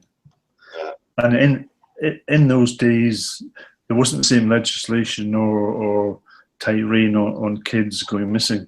And they just come back and say, oh, they're running away. And Jimmy Savile denied being on Jersey, but you can go on the internet and see photographs of him amongst all the kids at school. If your Prime Minister is doing it, it gives you a picture of how big that is. That's fucking rotten to the core. Absolutely, yeah. But I tell people that, and they're not interested. Oh, really? No. I know it doesn't matter. Doesn't matter. Absolutely. Your Prime Minister is a child killer. Wow. It's time to get these fucking morons, out the road. Yeah, and also, I can't remember where I seen it, but Tony Blair, I think he is alleged that he was arrested in the London toilets listing an undercover policeman. He was fined £50, but he gave his 2 middle names. He's got 4 names, and he gave his 2 middle names. But Jimmy Savile and Prince Charles photograph with Thomas Hamilton, Dunblane murderer. Yeah, that's another one. I think a lot of kids were making disclosures.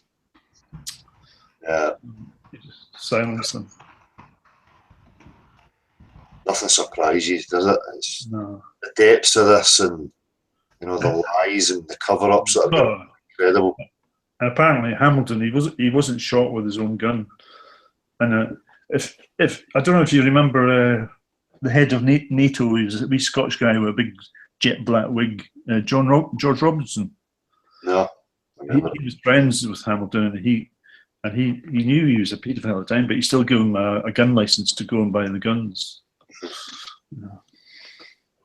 Bizarre. I know they're all Masonic as well. I mean, another barrister came out admitting that it was a big Masonic cover-up. So. Doesn't matter. Their wee cliques and their wee clubs, at the end of the day, that's just fucking not on. None of that should be getting covered up. Yeah, absolutely. Dan Winfield said, which I was following at the time, Cliff Richard, who's been allegedly accused in a lot of stuff, Cilla Black was very close to him, but during the time that Cliff Richard was being accused, she suddenly dies. Yeah. Strange. Yeah. To say the depths of the cover-ups and the lies are, I don't think we're really seeing it, how far. Aye. But again, Dan Winfield, whatever, you're right, you did right, whatever people think about David Icke, 20 years ago he was calling Ted Heath a child killer and a paedophile. And Ted Heath didn't sue him. Yeah.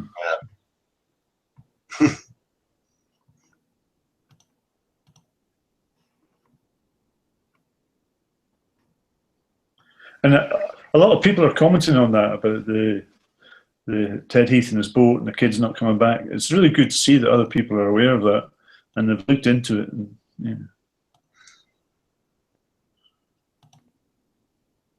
Yeah, Mark Rofsky, the Queen owns a lot, absolutely. She's the richest landowner in the world. Amanda, sickening stuff, it fucking certainly is. Yeah. And I don't know if you've been to Buckingham Palace, but she's got her own art gallery, so she's got the biggest art collection in the world.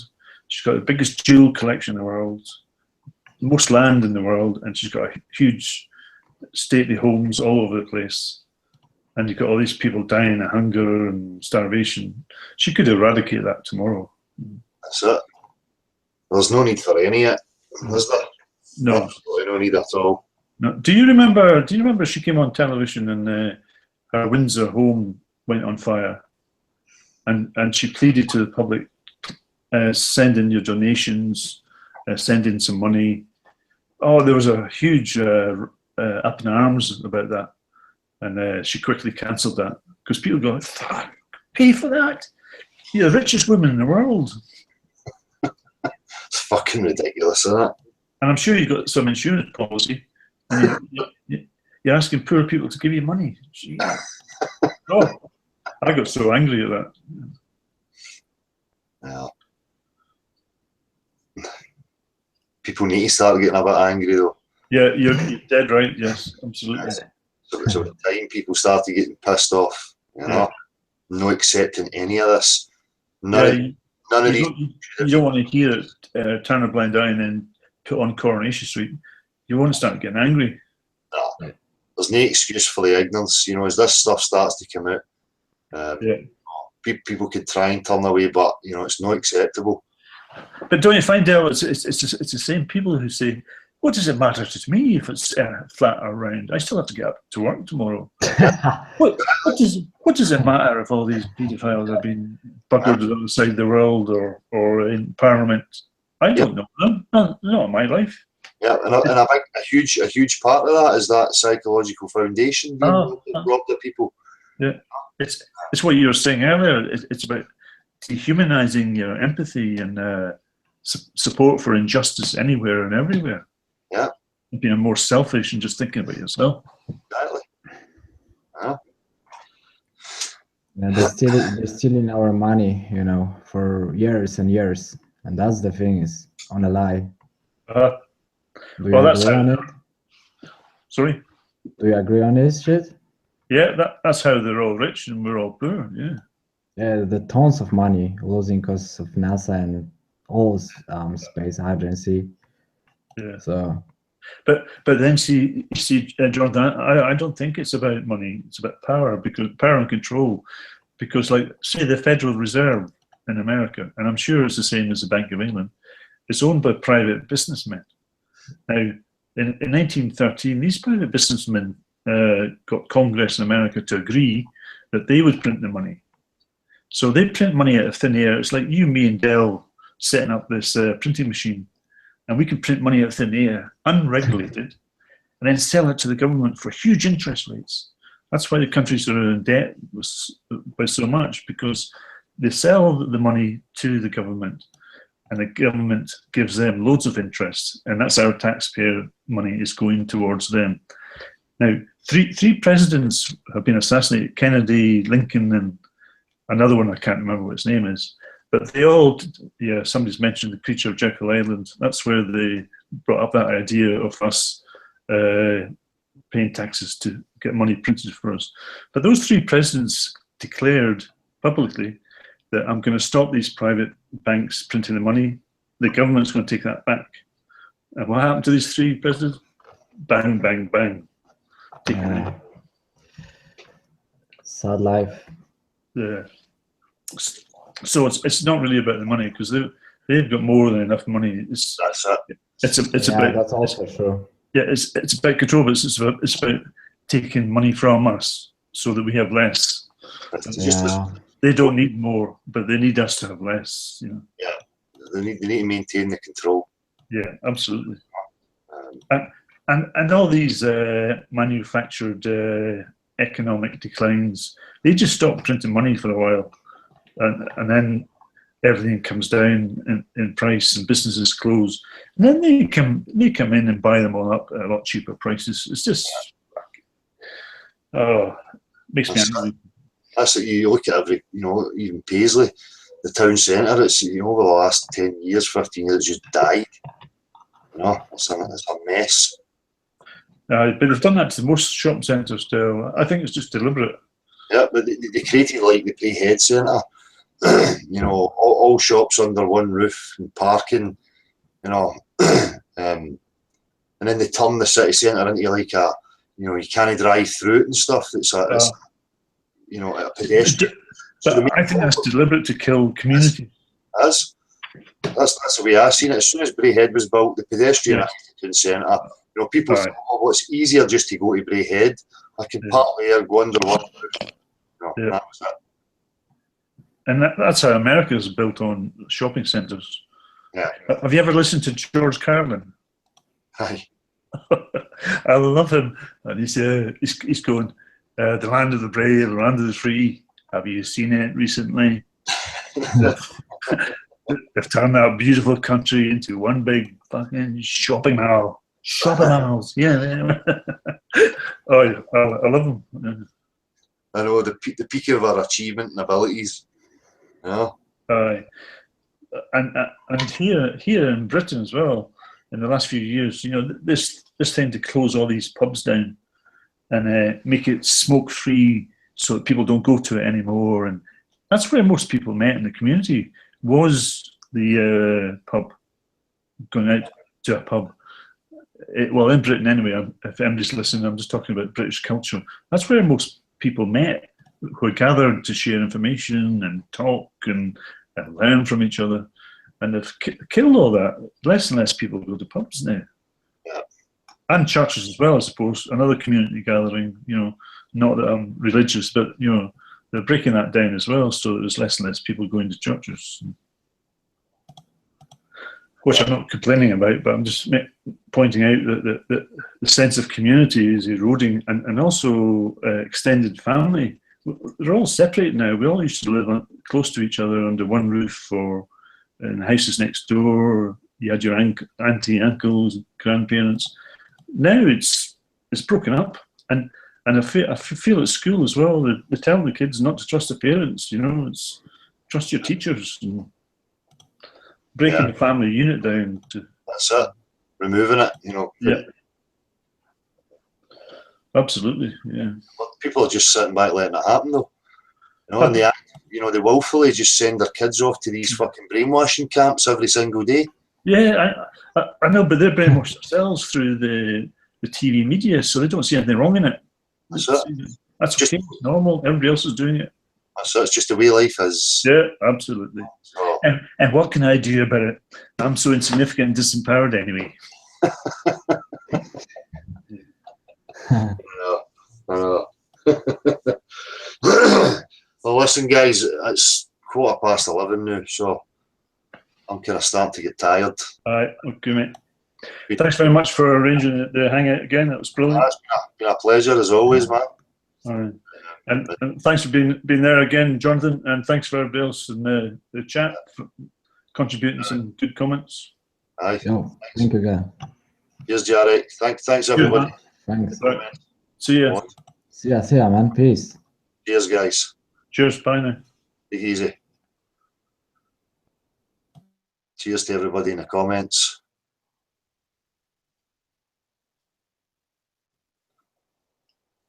Dan Winfield, bye, man.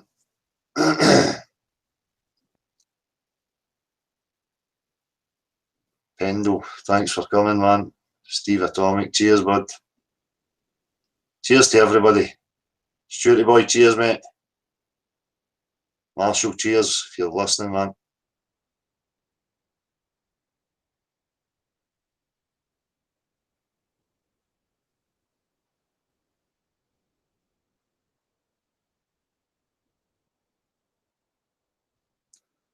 Paul Earthers can laugh all they want. They'll never have proof for a globe because we know it's not a globe.